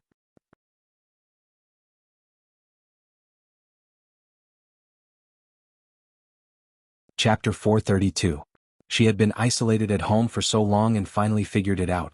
She wanted to go out for a walk and change her mood. If she quarreled and went back to square one, wouldn't all her efforts be wasted? Mr. Lan frowned and comforted his wife. "It shouldn't be. Didn't Chenhuan just agree to have dinner with us a few days later? Who knows what will happen in the future? If they quarrel, how can they be in the mood to eat with us?" Lan Minghan also persuaded, "Mom, I saw that Miss Sue wasn't in a good mood just now, but she didn't lose her temper with little uncle. When little uncle left, he said that both of them brought gifts for Grandpa. It can be seen that they have a good relationship. Miss Sue should be unhappy because she heard people talk about little uncle like that." Mrs. Land's expression didn't change. She just wanted to say that Chenhuan said that both of them brought gifts, so both of them prepared gifts? Maybe he prepared the gifts for his wife because he loved her. Before he could say anything, Yin Xiaoran had already exclaimed, "Gift? What gifts?" Hearing Yin Xiaoran's question, they didn't doubt her and said truthfully, "He said that he gave them to the housekeeper." Lan Minghan saw that she wanted to see, so he reminded her in a low voice, "There are so many guests now. Wait until they leave." Although Yin Xiaoran was curious, she knew that her husband was right. She nodded and secretly guessed that Su Yiyan might have sent those precious Chinese herbs. Su Yiyan didn't let her down. When the banquet was over and the crowd dispersed, Yin Xiaoran hurriedly asked the housekeeper to send the gifts that Huo Chenhuan brought. Huo Chenhuan picked a good jade for Mr. Lan.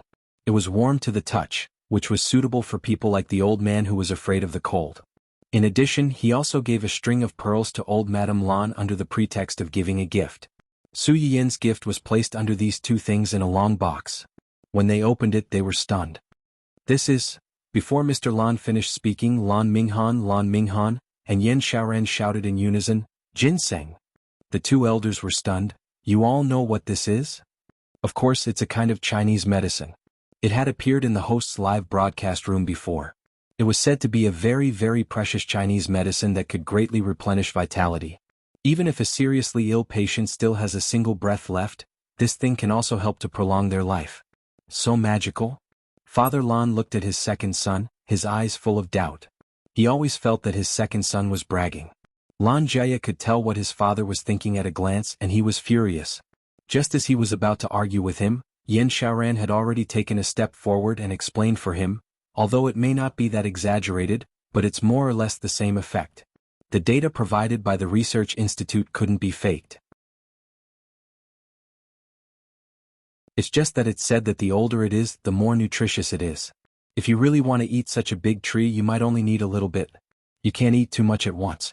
When Mr. and Mrs. Lan heard her words, they looked at the box of ginseng with more caution. The research institute mentioned it before, so it should be true. You have to keep such a precious thing well. Seeing this, Lan Jia couldn't help but whisper, "You don't believe me when I say it, but you believe it when my brother and sister-in-law say it." Mr. Lan was amused by his words. "If you could be as sensible as your brother and sister-in-law, I would believe it too. You only know how to run around all day. You're not serious and you still want people to believe you."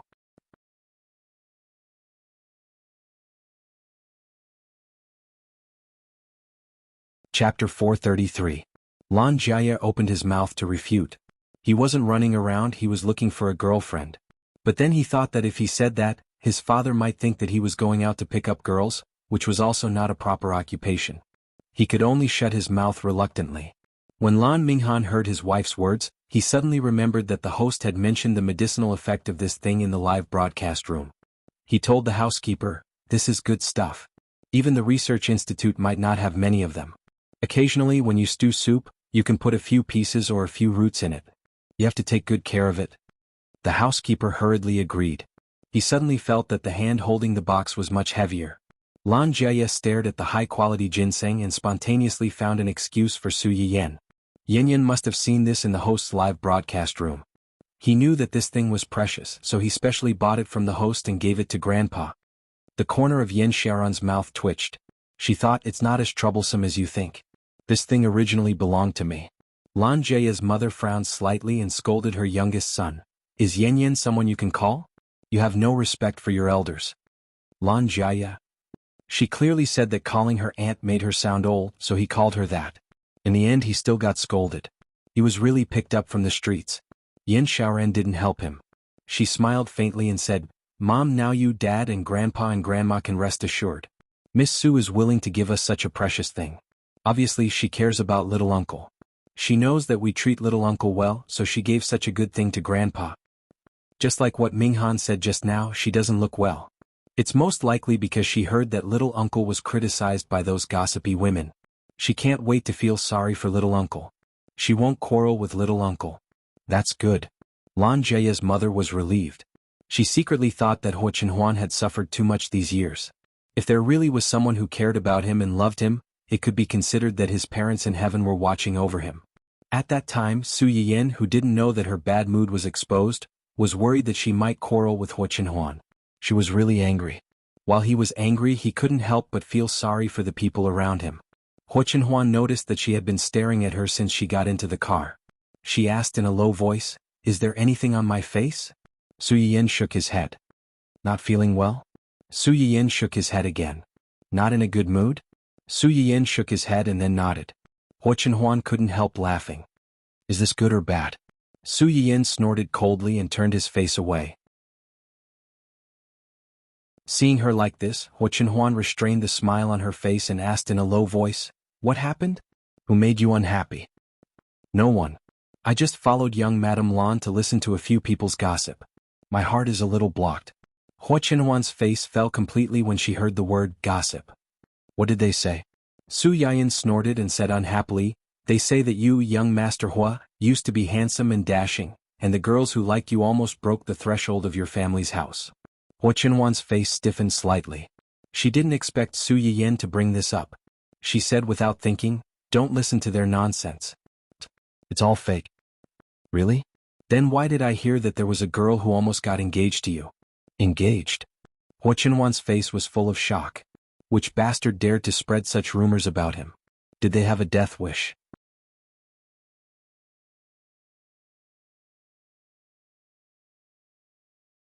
Chapter 434. Huo Qinhuan, who was caught off guard by the accusation, was stunned for a few seconds. He quickly expressed his loyalty and said, "Nonsense. I have never been engaged to anyone except you, and I have never liked any other woman. Don't listen to their nonsense." "Really?" "Absolutely." "Then is it true that many girls used to like you?" Huo Qinhuan choked. Su Yiyan knew it was true when she saw his reaction. She was jealous and annoyed. Huo Qinhuan was a little flustered at first. When he calmed down, he noticed that something was wrong. Su Yiyan's reaction was jealousy, but it looked more like she was really angry. "Did they also say that no girls were willing to approach me after I became disabled?" Su Yiyan froze and did not speak. Huo Qinhuan had already gotten the answer from her reaction. He breathed a sigh of relief and reached out to straighten Su Yiyan's body. "You are angry because of this, right?" Su Yiyan pursed her lips and still did not speak. Seeing her like this, Huo Qinhuan suddenly remembered what he had heard from Yu Ziyan. The man in front of him had beaten Hua Xiaofeng to the hospital because he had mocked him for being disabled. His heart was as soft as cotton, poking holes in it. "Isn't that good? I don't like them. I only feel annoyed when they always come to me. I am happy that they don't bother me." What Huo Qinhuan did not say was that there were still women who wanted to bother him when he was disabled. Later he gave up because he knew that his father did not give the Hua group to him, but to Huo Qihan. However, Huo Qinhuan did not care much about this. He only cared about Su Yiyan from the beginning to the end. He used to hate his disability because he felt that he was not complete and was not worthy of Su Yiyan. Even so, Su Yiyan came to him without hesitation and walked into his life. Compared with this, nothing else mattered. "Moreover, I am slowly getting better now. Soon I will not be disabled." Su Yiyan heard the first half of his words and did not like to talk. When she heard the second half, her face changed. She covered Huo Qinhuan's mouth and said, "Don't say it." "What? Don't say that word." "Okay, I won't say it." Huo Qinhuan took Su Yiyan's hand and smiled. "Who said this to you? Did you quarrel with them? Did you suffer any losses?" Su Yiyan hesitated for a moment and said truthfully, "I didn't lose anything. They didn't even know who I was in the beginning." "Don't know who you are?" "Yes. At first they were talking about Huo Qihan's family. Later, I don't know why they suddenly talked about you. One of the women said that you and her niece almost became a couple. There was another woman next to her who did not get along with her very well. She mocked her niece and said that you did not want her niece. Later, when you had an accident, she ran away faster than anyone else." When the woman heard this, she was angry and began to talk about you without thinking. Huo Qinhuan listened to the ins and outs of the matter but laughed and teased, "You know that she is the one who is pestering me. I don't like her at all. Why are you jealous just now?" Su Yiyan was exposed and became angry out of shame. "Do you have a problem with that?" Huo Qinhuan immediately surrendered. "No, you are my wife. You should be jealous when others say this. I am also happy that you can be jealous for me."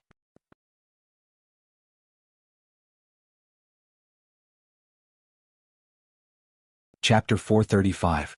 Su Yiyan listened to Hua Qinhuan's kind response. She felt a little embarrassed, but she still snorted proudly. Although Hua Qinhuan liked that Su Yiyan was jealous of her, she didn't want her to be angry because of this. She comforted her at the right time. That woman is also stupid. Let's not argue with an idiot. It's bad for your health to be angry. Su Yiyan calmed down and thought about it. Wasn't this woman stupid? Putting aside the fact that her niece was only in love with him back then, even if they were in love with each other back then, her niece had already married someone else and had children. Hua Qinhuan also had his own small family, so these things should not be talked about. If this spread to the family of her niece's son-in-law and her niece's son-in-law, what would they think of her niece? Or was she taking advantage of the fact that she wasn't around and so many years had passed to give her niece the title of a former lover? Who was she trying to disgust? Su Yiyan thought about it and felt that there was only one possibility, and that was, what's wrong? Hua Qinhuan saw Su Yiyan suddenly raise her head and stare at her faintly. Her heart trembled for fear that she would say something shocking again. Su Yiyan shook her head and said earnestly, "Nothing. I just suddenly thought of a saying." What saying? Money moves people's hearts. These women dared to openly mock Hua Qihan's family and elevate Hua Qinhuan. On the one hand, it was because Hua Qihan's family had suffered a big setback recently. On the other hand, it was nothing more than seeing that Hua Qinhuan had a good relationship with the Lan family. They wanted to build a relationship with the Lan family through Hua Qinhuan. To put it bluntly, what was tempting was never the person, but the hidden benefits behind the person. If that's the case, you don't have to worry. Huh? Su Yiyan looked at him in confusion. I'm just a gigolo who depends on my wife. If you don't pay me a salary, I won't even have the money to support my family. What else is there for them to covet? Su Yiyan thought about it for a while. That seemed to be the case. Needless to say, the feeling of being in control of the family's finances was really great. Su Yiyan, who was a little confused by the sugar-coated bullet of money, suddenly looked better. Then she saw her man's face and her face suddenly became serious again. She said earnestly, "Beauty can also move people's hearts." Su Yiyan even touched Hua Qinhuan's face like a dandy who was flirting with a man from a good family. "Just like me, what I fancy is your beauty." Fortunately, the front and back seats of the car had soundproof glass, which perfectly isolated the two people's voices. Otherwise, if the driver in front heard Su Yiyan's words, he would have driven the car into a ditch. Perhaps because she had been flirted with too many times during this period, Hua Qinhuan was no longer blushing like before. When she heard Su Yiyan's words, she even smiled and replied, "No matter how their hearts are moved, it's useless. They will only be yours." Su Yiyan? Her skin had become thick-skinned. She was not as easy to flirt with as before. However, these words were quite pleasant to hear, so she reluctantly let it go. "That's more like it. Remember what you said. No matter if it's your money or your beauty, you must not pick the wildflowers outside." Seeing that Su Yiyan was no longer angry with those people, Hua Qinhuan's eyes also had a little more smile. However, this smile did not last long and was replaced by coldness. Although he comforted Su Yiyan not to take those words to heart, he did not intend to let off the woman who gossiped and hurt Su Yiyan.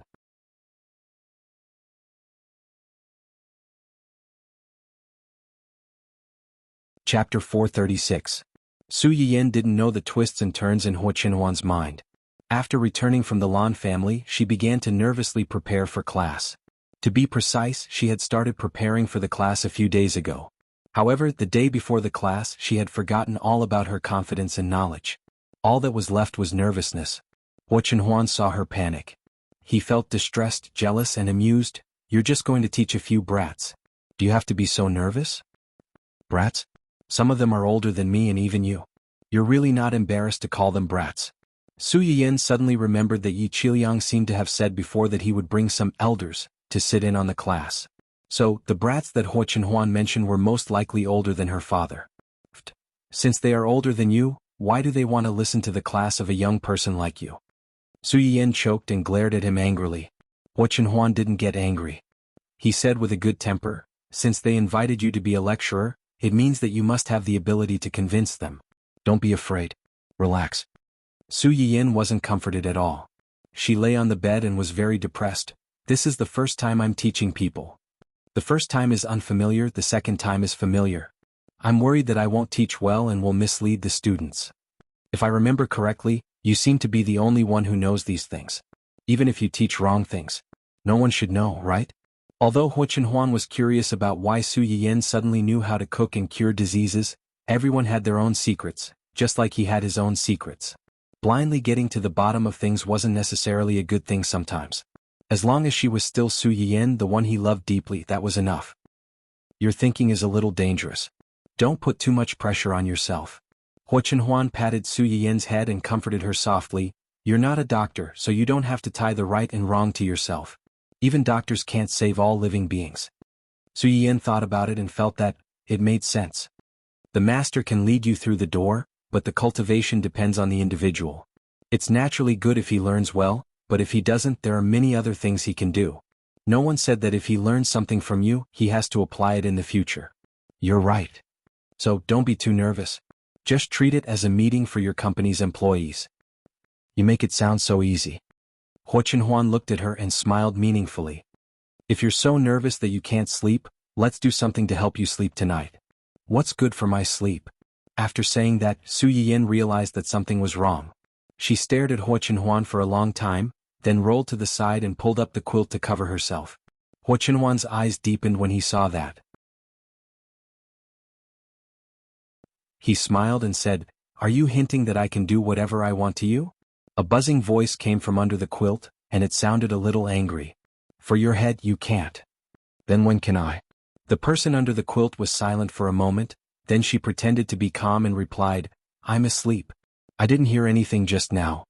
After saying that, she seemed to feel that her tone wasn't very good, so she added in a low voice, "We'll talk about it later." Hu Chenhuan looked at the little bump on the bed, smiled and said in a hoarse voice, "When I'm completely recovered."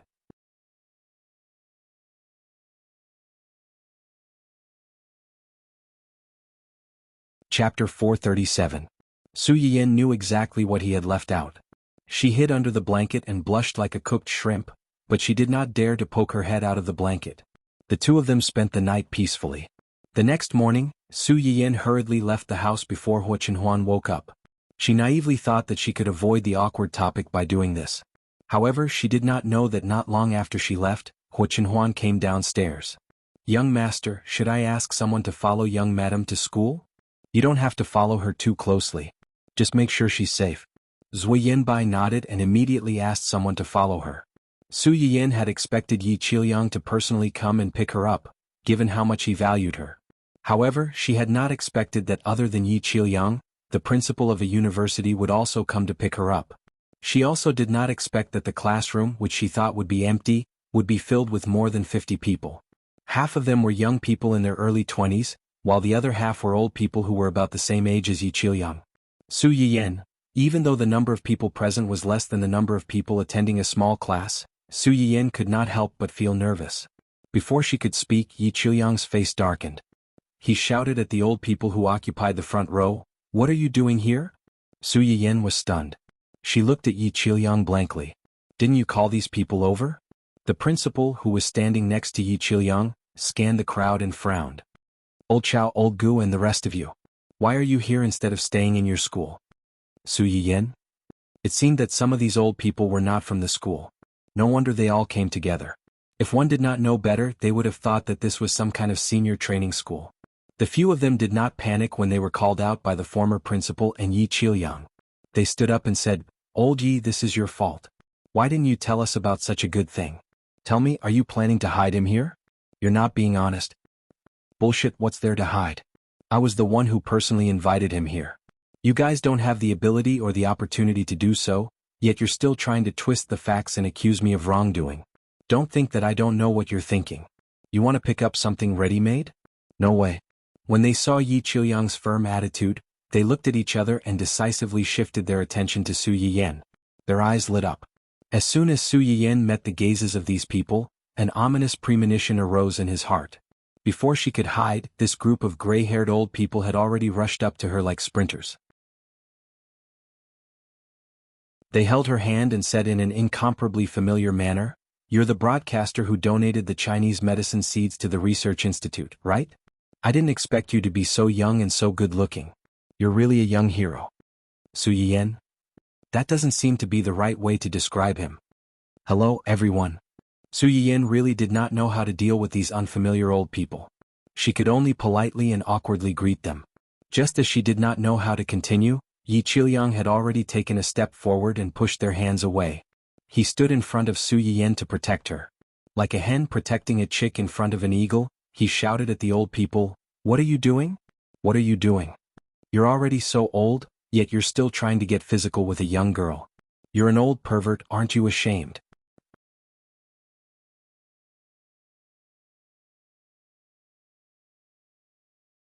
Chapter 438.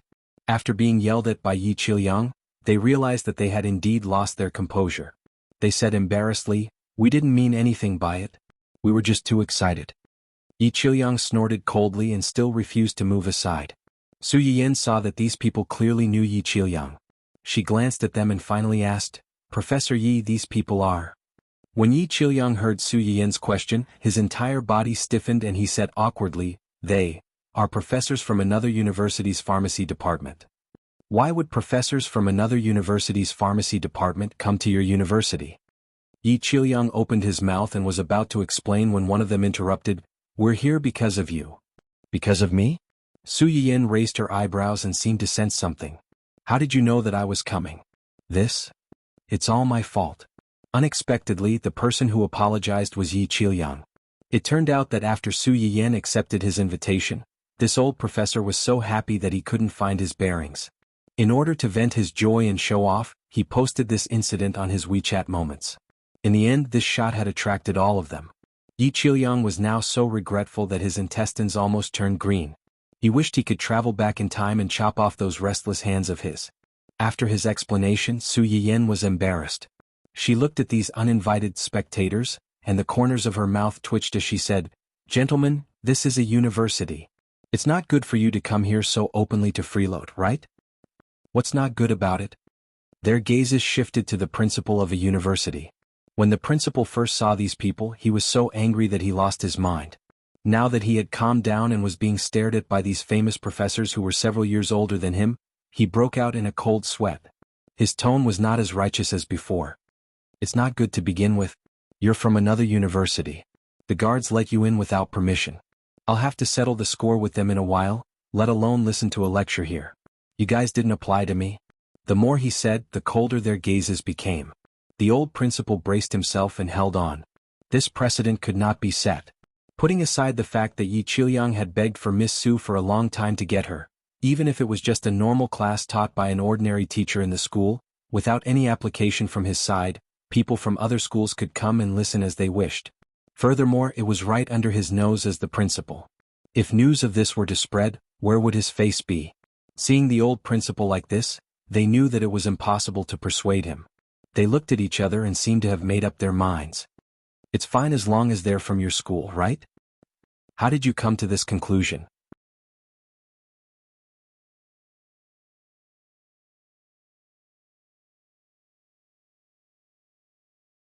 Chapter 439. Yi Qiliang and the old principal were also quite surprised. They immediately reacted and looked at the students in the classroom. As expected, they were met with guilty and helpless looks. With so many big shots asking them, even if these people weren't their teachers, they didn't dare to not answer. The old principal and Yi Qiliang were speechless. "You traitors, don't even think about graduating." Yi Qiliang's face was as black as the bottom of a pot. "Don't go too far." "How are we going too far?" "It's just that." The person was about to say that they were just here to freeload, but then he remembered that this class wasn't for just anyone. Worried that Su Yiyan would find them unreasonable and insatiable, the old professor wisely stopped talking and looked at Su Yiyan pitifully. The others also subconsciously looked at Su Yiyan, their eyes full of anxiety and pleading.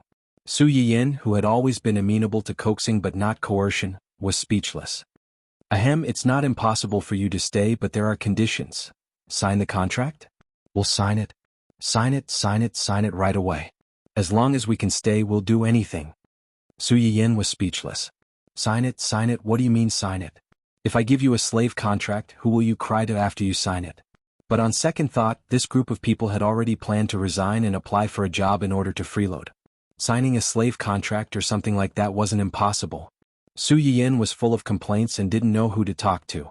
In the end, she watched this group of people sign the guarantee, agreeing to let them stay in freeload. After a chaotic episode, Su Yiyan was finally able to officially start teaching. At this time, more than half of the class time had passed. Su Yiyan's eyes turned and she went straight to the point. Hello everyone, I'm the lecturer of Chinese medicine. My surname is Miss Su. You can call me Miss Su. We may meet often in the future. I hope everyone can get along well. Is there a problem with me? As soon as Su Yiyan finished speaking, a boy raised his hand and asked, why is it Miss Su and not Teacher Su? That's because my educational background may not be as high as some of you. If you call me teacher, I'll feel burdened.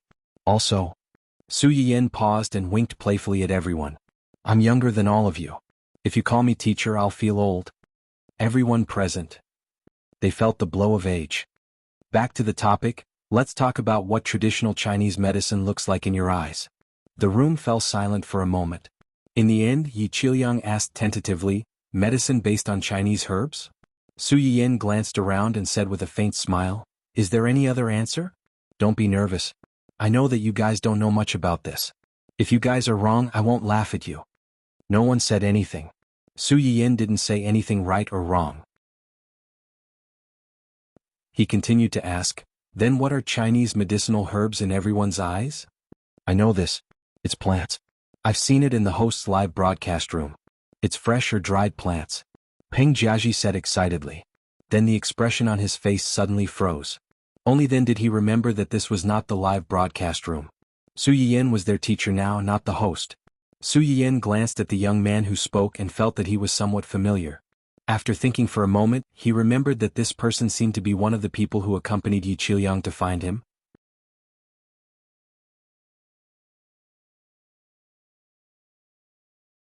Chapter 440. It's not wrong for you to understand it that way. Su Yiyan gave some affirmation to his answer. Most of you are pharmaceutical students, so you should know that most of the medicine today is made up of chemical ingredients and biological agents. As for Chinese medicine, as this student said, many of them are plants, but not all of them are plants. Take bezoar for example. It is a stone in the gallbladder, bile duct, or liver duct of cattle or water buffalo, but it has the effect of clearing the heart, dissipating phlegm, promoting gallbladder, and calming shock. It also has a certain effect on children's convulsions, epilepsy, toothache, swollen throat, mouth and tongue sores, carbuncle, and other diseases. When Su Yiyan said this, the audience was in an uproar. The stone in the cow's stomach is also a Chinese medicine? Shouldn't stone be formed by the dirt in the stomach? How can it be eaten? Won't it be poisoned?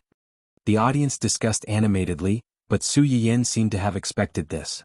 She took a deep breath and said, this is the reason why we want to learn this subject now.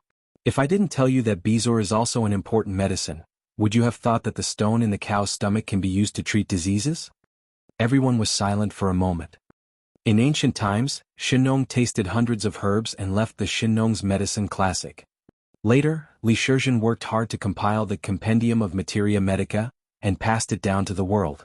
The purpose was to let the world understand the value of these Chinese medicine, so that they can be used to treat diseases and save people. It's a pity that these precious books, along with many precious Chinese medicine, have been lost in the two migrations of mankind. I have a question. As soon as Su Yiyan's voice fell, someone asked, Teacher, no, Miss Su, since most of these things have been lost, how do you know about them? Su Yiyan had expected that someone would ask this question. Even if it was not the students present today, it would be someone else. Because my home happened to be one of the small parts that were preserved. Just like recipes, some were preserved in the rush of migration, but a large part was still lost. For this reason, the Research Institute developed the nutrient solution, which is convenient for the public and can also fill their stomachs. The planet they lived on was different from ancient Earth. The animals and seafood here were bigger than those on ancient Earth. Some vegetables were smaller than those on ancient Earth. That was why natural ingredients, especially vegetables, were so expensive. When humans first set foot on this land, they couldn't be sure if the plants on this planet, or even the seeds they brought with them, would mutate or be poisonous. Coupled with the loss of the recipe, the Research Institute simply came up with a nutrient solution that could extract animal and plant nutrients. However, this thing was just like compressed biscuits. It concentrated and extracted all the nutrients in the food. It could fill the stomach and also satisfy the various nutrients needed for human survival. However, it sacrificed the most important taste of the food. Even though they knew that it was cheap and easy to drink, many people still wanted to eat a delicious meal. You mean you have books related to it at home? What about those seeds? Was it also left behind by your ancestors? As soon as this question was asked, many people pricked up their ears. Obviously, the person who asked the question was not the only one who was curious. Many people were curious, but they were too embarrassed to ask before.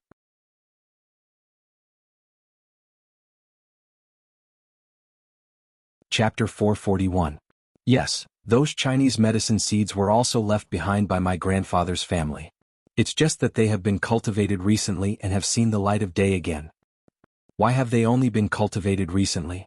Didn't you know that they were Chinese medicine seeds before? This was also the question that many people present were wondering. Su Yiyin smiled and continued to explain, "That's true. I grew up in my grandfather's house. My grandfather's house has a lot of books and I like to read, so I've read most of the books in my grandfather's study. A few years ago, I happened to see a few books related to Chinese medicine in my grandfather's study. Because of this, my family and I speculated that one of our ancestors might have been an expert or doctor in the field of Chinese medicine. Medical books were not like cookbooks.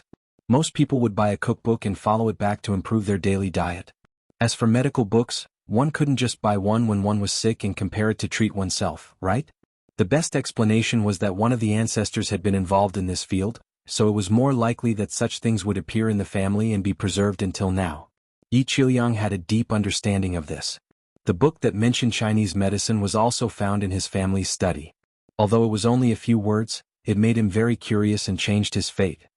After reading these books, I developed a new interest in traditional Chinese medicine. I searched through many things left by my ancestors in my family, and among them were the seeds of these herbs. This made me even more certain that my ancestors must have been engaged in a profession related to traditional Chinese medicine. Su Yiyin lied without blushing, and no one doubted her. After all, the Great Migration was like wandering without a fixed place to stay. At that time, people would think most about how to save their own lives. At that time, who would want to drag these things along with them, other than those who were really involved in this field? Who else could it be? When I first found these seeds, I didn't directly hand them over to the research institute because I wasn't sure if they could still be grown after such a long time.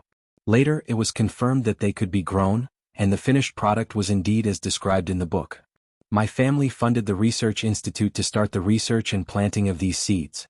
I believe that in the near future, these things that have disappeared will be able to be popularized again and play their role. When Su Yiyin said this, the classroom was shocked for a moment, followed by a burst of warm applause. A few seconds later, another person suddenly raised his hand. "I have a question." "Speak." "Just like Professor Yi, I've watched your live stream and I think you're very, very good.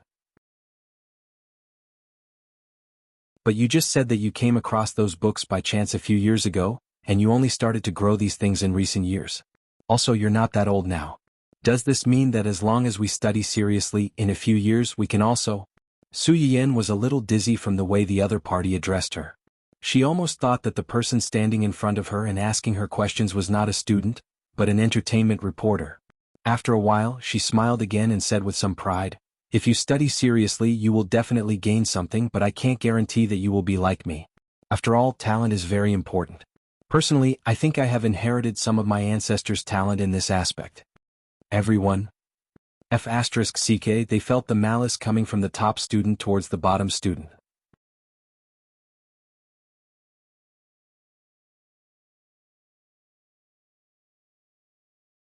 Chapter 442. Su Yiyin saw that the room was a little quiet, so he raised his head and glanced at everyone. "Is there anything else you want to ask? If not, we'll continue with the lesson." No one spoke. Su Yiyin continued, "To learn Chinese medicine, besides learning how to distinguish Chinese herbs, you also have to learn how to diagnose diseases. Just like when you go to see a doctor, the doctor has to determine what illness you have before he can prescribe the right medicine. Unlike the doctors nowadays who use instruments to diagnose diseases, Chinese medicine emphasizes on looking, smelling, asking, and feeling the pulse. A good Chinese medicine doctor can tell what's wrong with your body just by looking with his eyes." Just by looking with his eyes? Yi Qiliang could not help but recall the last time he went to the shop to look for Su Yiyin. Su Yiyin had also identified the symptoms of his two students at a glance. Although the symptoms of these two students were indeed obvious on the surface, he was more curious about, can you tell what's wrong with the body just by looking at the surface? When Su Yiyin saw that the person who asked this question was Yi Qiliang, he quickly understood what he meant. He smiled faintly and said, That girl from before had an internal problem, which was why she showed it by burping. However, this is indeed a relatively obvious way of showing it. There are also some that are relatively less obvious. Who is not feeling well now or recently? Are you willing to come up and give me a demonstration? Only those who are not feeling well can do it? It's fine if you don't. Some diseases were not obvious, and it was possible that even people themselves did not notice it. As soon as Su Yiyan said this, everyone was eager to give it a try, especially the few old people in the front row. They couldn't wait to rush up immediately. Seeing this, Su Yiyan simply pointed at one of them. This way down, the girl on the left of the fourth row. Yes, you don't have to look around. Are you willing to come up and help me? The girl who was pointed at by Su Yiyan was stunned for a moment. Immediately, she showed a confused expression as if she was absent-minded in class and was suddenly called by the head teacher. In the end, she staggered to the front under the reminder of her friends. Old. The girl stood in front of Su Yiyan and stuttered. Don't be nervous, relax. The girl was a little shy. She nodded awkwardly and lowered her head slightly, not knowing what to do. Su Yiyan held her hand and said in a gentle tone, the so-called look is to look at a person's 5 sense organs. There is a simple formula. The liver governs the eyes, the heart governs the tongue, the spleen governs the mouth, the lungs governs the nose, and the kidneys governs the ears. Simply put, I can tell if your liver is sick from your eyes. The tongue corresponds to the heart, the mouth corresponds to the spleen, the nose to the lungs, and the ears to the kidneys. As Su Yiyan spoke, she carefully sized up the man's facial features, while the people below recorded down her words. But there is one thing that needs to be noted here. The tongue is different from the tongue coating. The tongue corresponds to the heart, while the tongue coating corresponds to the spleen and stomach. Su Yiyan said to the girl, open your mouth and stick your tongue out a little. The girl's face was slightly red. She opened her mouth and only stuck her tongue out a little. It seemed that this was her limit in public. Su Yiyan didn't make things difficult for her. After all, she still needed to take her pulse. The tongue coating is a little white. It means that your spleen and stomach are cold and you need to nourish your stomach. Do you have an irregular diet and like to eat cold things?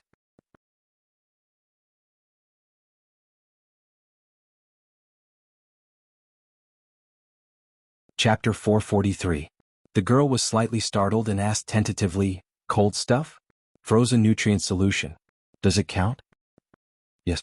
The girl was a little embarrassed when she heard that. She just felt that the nutrient solution didn't taste very good. She happened to hear that the frozen nutrient solution would taste better, so she tried it. In the end, she found that the frozen nutrient solution did taste a lot better.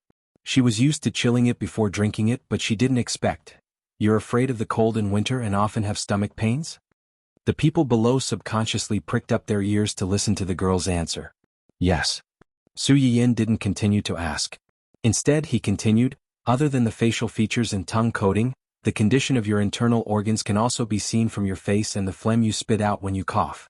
But for you, it's still too early to talk about this. If you're curious, you can go to the hospital and stay for a while. There are all kinds of patients there. You can try to analyze their symptoms from their appearance. There's nothing better than practice to make people grow. Su Yiyan added as he was particularly worried, of course, what I mean is that you only need to look at them with your eyes. Don't do anything unnecessary. Otherwise, it's a small matter if you get beaten up, but misdiagnosis is not a joke. When Su Yiyan said that, the people couldn't help but laugh. Next is smell. Other than smell, you can also listen to the sound. Different patients with different diseases have different breaths when they talk and breathe, such as high and low, strong and weak, clear and turbid, and slow. For example, the person in front of you, her breaths belong to the weaker type. She breathes in slowly and exhales slowly. From this, you can tell that her body is cold and her constitution is weak. She needs more nourishment and recuperation. When Su Yiyan said that, the people were stunned again. Everyone's eyes subconsciously focused on the girl. Especially the old people in front whose ears were not very sensitive, they couldn't help but move closer to her. They wanted to hear if her breathing was really as Su Yiyan said, that it scared the girl so much that she couldn't help but step back and her breathing became chaotic. Su Yiyan saw this and coughed lightly, trying to pull the people's attention back. Let me give you another example. Everyone should know about asthma. How can you distinguish between the breathing of an ordinary person and asthma? Asthma. In addition to wheezing, there was also a key word, roaring. In Chinese medicine, the roar refers to the shortness of breath, but the throat actually makes a short, low cry, which often appears at the end of every breath. Because of this, Su Yiyan knew that Ning Xiyuan had asthma when he first met him. If you have someone with asthma around you, you can go back and observe them carefully to see if what I said is true. Next is to ask. This is literally what it means. We have to ask about the patient's physical condition so that we can prescribe the right medicine. Don't underestimate this. Consultation often requires the patient to have complete trust in the doctor before they can tell you everything. Some patients who are afraid of treatment will not only not tell you, but may even lie. This may interfere with your judgment and affect the follow-up treatment. Su Yiyan did not go into too much detail about this. The last one is about feeling the pulse. You can confirm the illness by feeling the pulse. As soon as Su Yiyan said this, the old people in the front row stood up together and rushed to the front of the podium to take a closer look at the so-called pulse reading.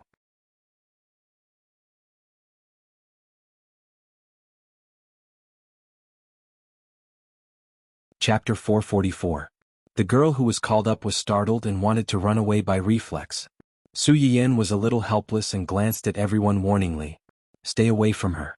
Otherwise she will be too nervous and her heart will go out of order. If I take her pulse later, it will be easy to make mistakes. The expressions of the 10 or 20 old professors who could be Su Yiyan's grandparents froze when they heard this. They touched their noses embarrassedly and took a few steps back to give the two of them space. Only then did the girl breathe a sigh of relief and gradually calm down. Sit down and give me your hand. The girl nodded and sat down on the chair beside the podium and handed her hand over. Everyone in the classroom stared at the two people on the podium. After about a minute, Su Yiyan frowned and said, "You came to class without eating in the morning?" The girl was stunned and carefully nodded and replied, "Yes." "Stomach ache?" "Yes, a little." "Cold stomach, weak spleen, excessive liver heat, and have been staying up late recently?" "Yes." The girl nodded and there was an uproar in the classroom. He actually hit the nail on the head. It's easy to get heaty if you stay up late and come here without eating in the morning. It's normal for your stomach to hurt. It's easy to get your heaty down, but your liver heat is just an appearance. Your cold stomach is the real problem. If you only think of ways to get your heaty down but don't take care of your stomach, you will only be treating the symptoms and not the root cause. Su Yiyan seemed to have thought of something and said, "Your body is weak to begin with. Drinking cold things for a long time can be a big or small problem. You should pay more attention in the future." The girl nodded hurriedly. "I won't drink frozen nutrient solution in the future." After being hit on several of her body's problems, the girl was now convinced by Su Yiyan's words. "How can I take care of my stomach?" "Eat more porridge and soup to nourish your stomach. If you don't mind, you can also come to my shop. The people there will recommend medicinal cuisine suitable for your body." Su Yiyan paused for a moment, then coughed softly and said, "It's fine if you cook it yourself. Cook some millet porridge from time to time. Eat regularly every day. Don't eat breakfast and lunch together and don't always eat raw and cold food." The girl nodded as she began to plan how to get to Su Yiyan's shop. She had heard that the store only had 200 slots per day, and the demand was not enough to meet the demand. The reservations had already been lined up for half a year. She wondered if they could open a back door for her on account of her relationship with the store manager. The girls cooperated with Su Yiyan and went down from the stage after the class. The few old people in the front row who were eyeing covetously finally found an opportunity. One by one they came forward and wanted Su Yiyan to take a look at them. Su Yiyan, although most of these old professors had retired, they were still in their original positions. From time to time he would give a few classes to the students and analyze the composition of drugs in the laboratory. He was a rare living treasure in the entire department and also the living signboard of the school. Most of these people were equipped with a good medical system. They would check their bodies regularly every day so that they could be aware of their own physical condition at any time. To put it bluntly, these people knew their own physical condition like the back of their hands. They wanted Su Yiyan to take a look at them because they wanted to experience the magic of Chinese medicine and satisfy their curiosity. Su Yiyan understood this. Of course, she would not allow them to mess up a good class. She finally persuaded them to leave after much persuasion.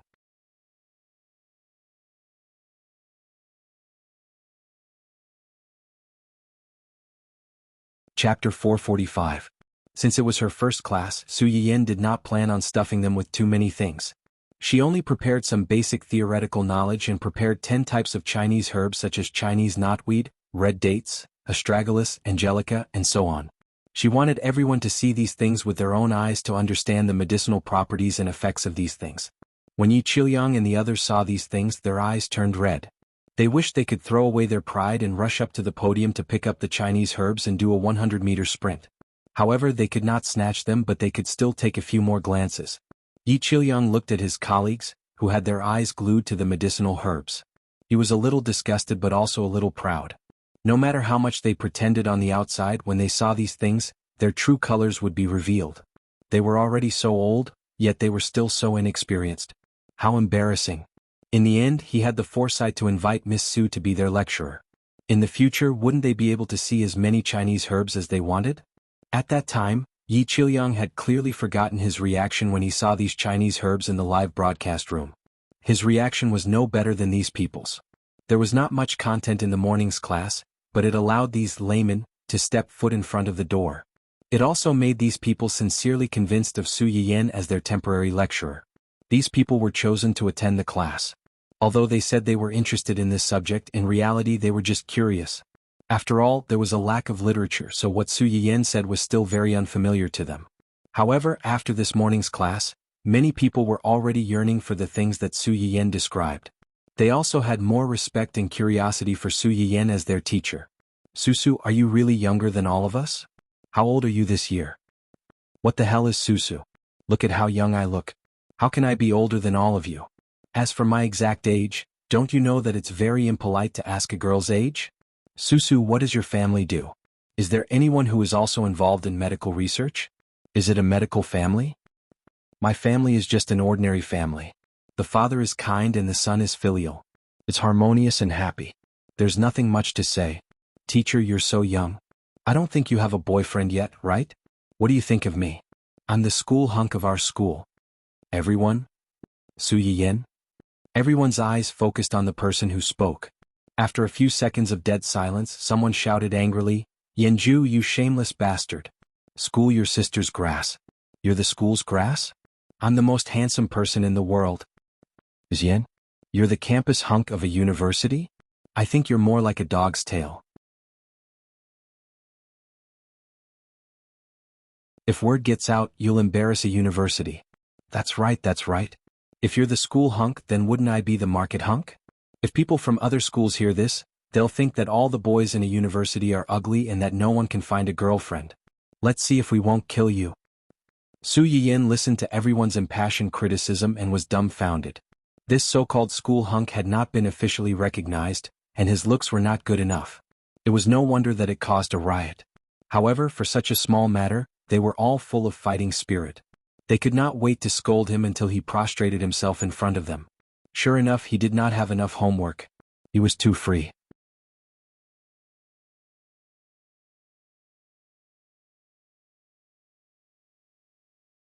Chapter 446.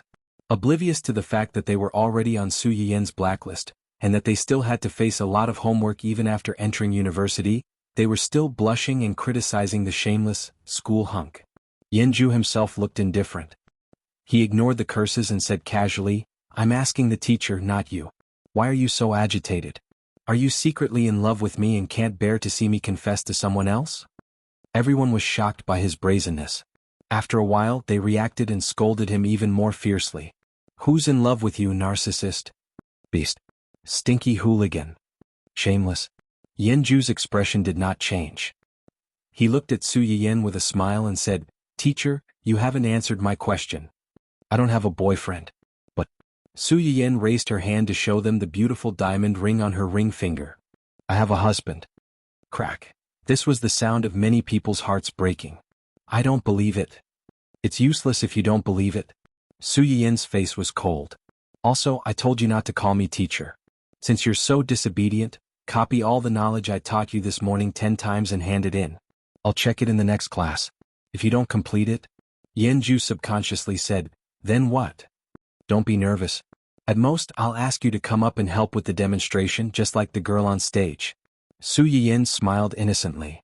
By the way, I'll inform everyone in advance that we'll be talking about acupuncture in the next class. Acupuncture? Yi Qiliang and the others exclaimed. Their eyes were shining. They couldn't wait for Su Yiyan to start the class immediately. They were very willing to go up and do the demonstration themselves. Su Yiyan? Did these old men have masochistic tendencies? One by one they rushed up to ask for acupuncture. She really couldn't understand how their minds worked. Although Yanju didn't know what acupuncture was, when he saw the reaction of these old professors, he suddenly felt a chill down his spine. He had a faint premonition that this was definitely something very dangerous and terrifying. The chaos between classes was just a harmless interlude, so Su Yiyan didn't take it to heart. Little did they know that not long after that, everything that happened between them was replayed in front of Huo Chenhuan. Someone confessed to Yan Yan in public? Yes. Although it was only a morning class, I can tell that young madam is very popular among the students, especially the male students. Outstanding women were popular, and beautiful women with good temperament could easily become the center of attention wherever they went. Zhu Yanbai could clearly see that their young madam had attracted the attention of many boys as soon as she entered the classroom. Not to mention when she was speaking on the podium, she was simply a shining body of light. Although the young madam's frank words might have dissuaded some people, it might not be able to dissuade everyone. It was hard to guarantee that there would be one or two people who would not give up. Huo Chenhuan's eyes flashed when she heard his words, but her expression didn't change. Got it? Have someone continue to accompany her. Zhu Yanbai opened his mouth, but in the end he didn't say anything. He obeyed and turned to leave. Dun Dun, who was comfortable in Huo Chenhuan's arms, slapped Huo Chenhuan's hand. Its eyes were full of disappointment. Its master was attracting bees and butterflies outside, but its father didn't feel any sense of crisis at all. It was really worrisome. You'll regret it when you come to a green grassland.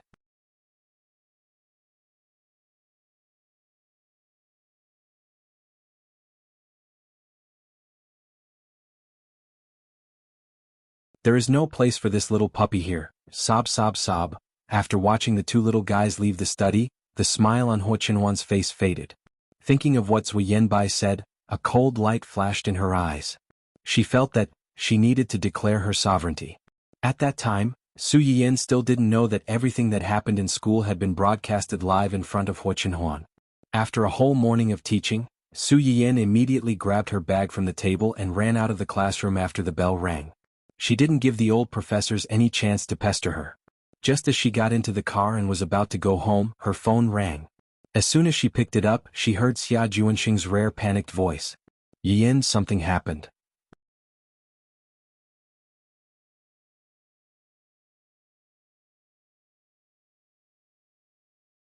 Chapter 448. Su Yiyan's heart suddenly thumped. What's the matter? Don't worry, make it clear. It's Luo Weibing. Something happened to Luo Weibing. Luo Weibing? Su Yiyan narrowed her eyes. Is it his former agency? Yes, they have been investigating where Luo Weibing went since the termination of the contract with him. It may be that he came to our company in the past 2 days.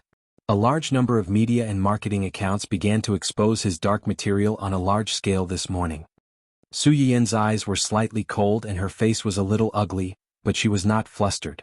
Luo Weibing's former agency would find trouble with Luo Weibing and their company. After all, with the company's dirty atmosphere and his former agent's temperament, it was certainly impossible to let Luo Weibing go easily.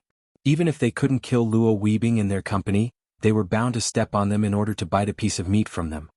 What's the dark material? Do the public relations department have a response plan? Everything else is okay. It's not difficult to explain. What's more serious is that they dragged you and your man into this. What? Su Yiyan's face darkened. What's going on?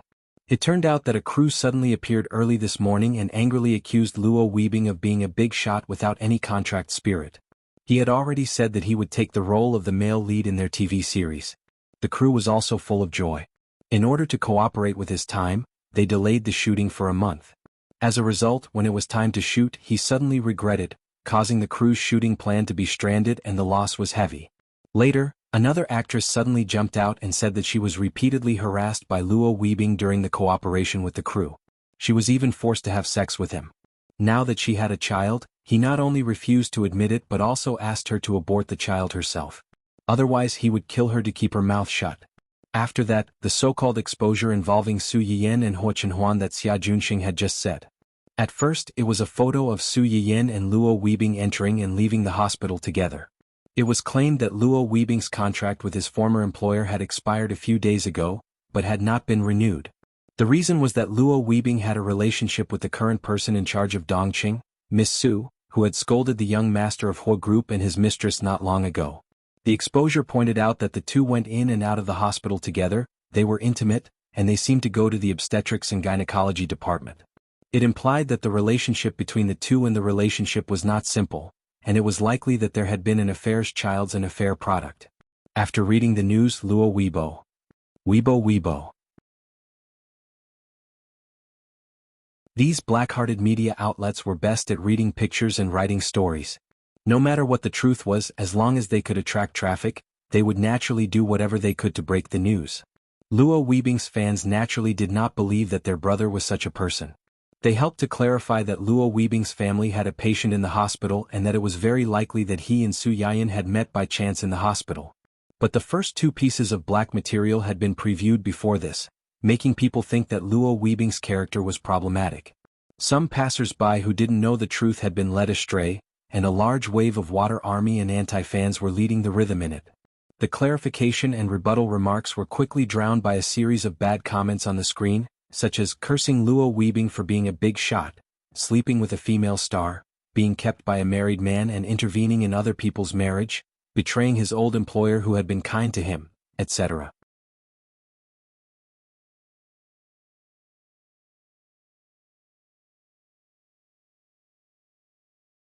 Chapter 449.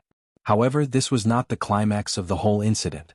Su Yayan, an inspirational figure who had angrily ripped apart the scumbag's mistress some time ago, suddenly fell from grace overnight and was labeled as a shameless slut who cheated on her husband. Many people were very curious about the identity of the husband who had suddenly been cuckolded. Immediately, someone took the initiative to expose that Miss Su's new husband was the uncle of the family Hua's young master who had previously been scolded as a scumbag. The person who was originally going to marry the nephew had suddenly married the uncle. She had changed from a fiancée to an aunt. Many people had already imagined the drama of a wealthy family in their minds. The onlookers loved to watch a good show. In addition to watching the drama in the entertainment industry, they also loved to watch the scandals of wealthy families and property wars. From the intricate relationship between Su Yiyan, Hua Chenhuan, and Hua Xiaofeng, many people already had a preconceived notion that this matter was not as simple as it appeared on the surface. When Su Yiyan saw this, she vaguely felt a trace of strangeness. She felt that the person behind this had a very high possibility that she was not the only target. Sure enough, about half an hour after that, another insider revealed that Miss Su's husband was actually disabled and had long lost the ability to reproduce. If Su Yiyan was pregnant, then this child must have been the product of an affair. When this revelation came out, many people were shocked. They were even more certain that Miss Su had married the family Hua's young master on the spur of the moment and that she had a very good motive for having an affair. Some men with cancer who were not used to Su Yiyan's previous insults immediately began to mock and ridicule her. When I saw this woman scolding the family Hua's young master before, I thought she was very powerful. Didn't she rely on marrying that rotten old man to dare to straighten her back?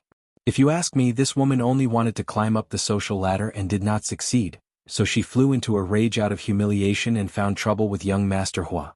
Young Master Hua is also pitiful. A good second-generation rich man's reputation was ruined because of her, and he even lost his inheritance rights. Calling her a vicious woman is already a compliment. Previously, when I saw her scolding that scumbag and mistress, I quite liked her. Now it seems that she's just so-so. These rich people are not good people. Each one of them knows how to play. They are a nest of snakes and rats. It's disgusting. He's right. Miss Su looks like she's only in her early 20s, and young Master Hua is also in his early 20s. Uncle Hua must be at least 40 or 50 this year, right? An old man with a handicap. I could already picture him old and ugly. She still wants to marry him? You're telling me that it's true love. I'm afraid he doesn't love money. Hua Chenhuan was not a celebrity in the entertainment industry whose photos were all over the streets. Moreover, he had not been out much since the accident. The netizens could not find any information about him or a photo of him. Based on his identity as Hua Xiaofeng's uncle, they were certain that he was an old man about the same age as Hua Qihan. They were certain that Su Yiyan had married Hua Xiaofeng's uncle to take revenge on him. However, after marriage, she could not bear to live with such a person, so she could not help but have an affair, which led to the current situation. After Su Yiyan finished reading these self-righteous analysis posts and the personal attacks on her and Hua Chenhuan from the random passers-by below, she was so angry that she almost smashed her phone. It was fine if these people were scolding her, but they were scolding her husband. It was fine if they were scolding her husband, but they were saying that he was old and ugly, and that he was a crippled old man. Damn old man. Have you ever seen such a young and handsome old man?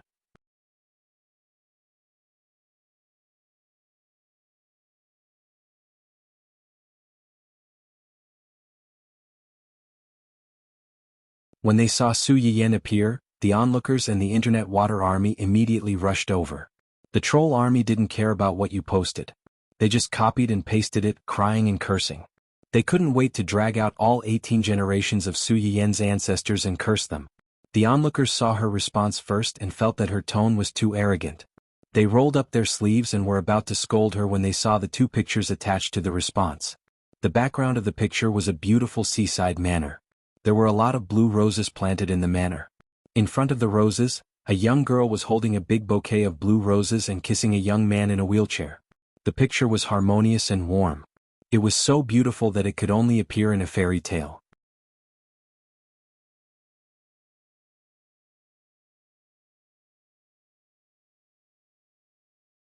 Chapter 451. Although this picture was beautiful, it only captured the sides of their faces. It did not allow the crowd to see Hua Chenhuan's front, so it was difficult to distinguish his looks. The second picture was different. The background of the second picture was still the same small manor. The girl reached out to pick the beautiful blue roses, while the young man sat a few steps away from her. His gentle smile softened the young man's handsome facial features that had matured and carried a little aggressiveness. The affection in his eyes even poked the hearts of many girls at once. This scene was incomparable to the saying, "You look at the scenery and he looks at you." The warm sunlight shone on the two of them, and it was as beautiful as a painting. Burp. The crowd who had come in to scold them was forced to eat a lot of dog food and they were full. F***ck, is this the little uncle of the family Hua? Who said that he was old and ugly? With such good looks and old and ugly, shouldn't those men who can't be celebrities apologize with their lives? I love this little brother, it's a pity that he doesn't debut with such good looks. I want to debut. Superficial woman, you only know how to look at the face. Can't you see that the relationship between the young couple is so good? Eyes can't lie, didn't you see that when the two of them looked at each other, their eyes were full of each other? How can they let you little vixens get in the way? I feel like I'm going to climb the wall and change my husband again. But when I think about how this husband has already become someone else's husband, sob, my heart hurts. Height was not a problem, age was not a distance, to put it bluntly. In the eyes of many people, appearance and family background were the most important. Because these people were not involved, they did not know the character of the two of them and how their relationship was. They could only judge whether the two of them were a good match based on these superficial things. Before this, when they found out that Su Yiyan was marrying Hua Xiaofeng's uncle, their first reaction was that she was marrying an old man about the same age as her father. A young and beautiful girl suddenly marrying an old man, even if it was true love, was bound to be criticized by outsiders. Now that the photo was out, it was different. Everyone realized that the person they were talking about was not only about the same age as Su Yiyan, but he was also much more handsome than the young master of the family Hua. A handsome man and a beautiful woman together was always pleasing to the eye. Some of the people who were obsessed with good looks changed sides on the spot and sucked in their beauty. Of course, there were also some people who suspected that the man in the photo might not be the so-called family Hua uncle at all. They were all uncles, so it was impossible for him to be so young. Even so, some people suspected that these two photos were posed. Su Yiyan didn't care what they thought. She watched as more and more people praised her husband's handsomeness under her post. There were all kinds of comments that licked the screen. At the same time, she felt proud and a little jealous. She wouldn't give her husband to anyone. No matter how much she licked him, he wouldn't be yours. Compared with the discussions of passers-by and the doubts of the Water Army team, Luo Weibing's fans are embarrassed. She felt that her brother's boss this time wasn't very smart. She didn't explain anything after being cheated on and got pregnant. She only cared about scolding those haters who complained that her husband was old and ugly. Well, I know you have a good relationship. Hurry up and explain other things. The people involved were not anxious, but the onlookers were anxious. But then they noticed the post forwarded by Su Yiyan. When they clicked on it, they found that it turned out to be a short advertisement, and the protagonist of this advertisement was their brother. You're tuning in to the Han Li's Wuxia Adventures YouTube channel. We're so grateful for your support, and don't forget to subscribe to join us on this incredible journey through captivating stories. Your generosity through donations truly makes a world of difference, as it's the primary source of revenue that allows me to expand and enhance this channel for you. Thank you from the bottom of my heart for being a part of this adventure.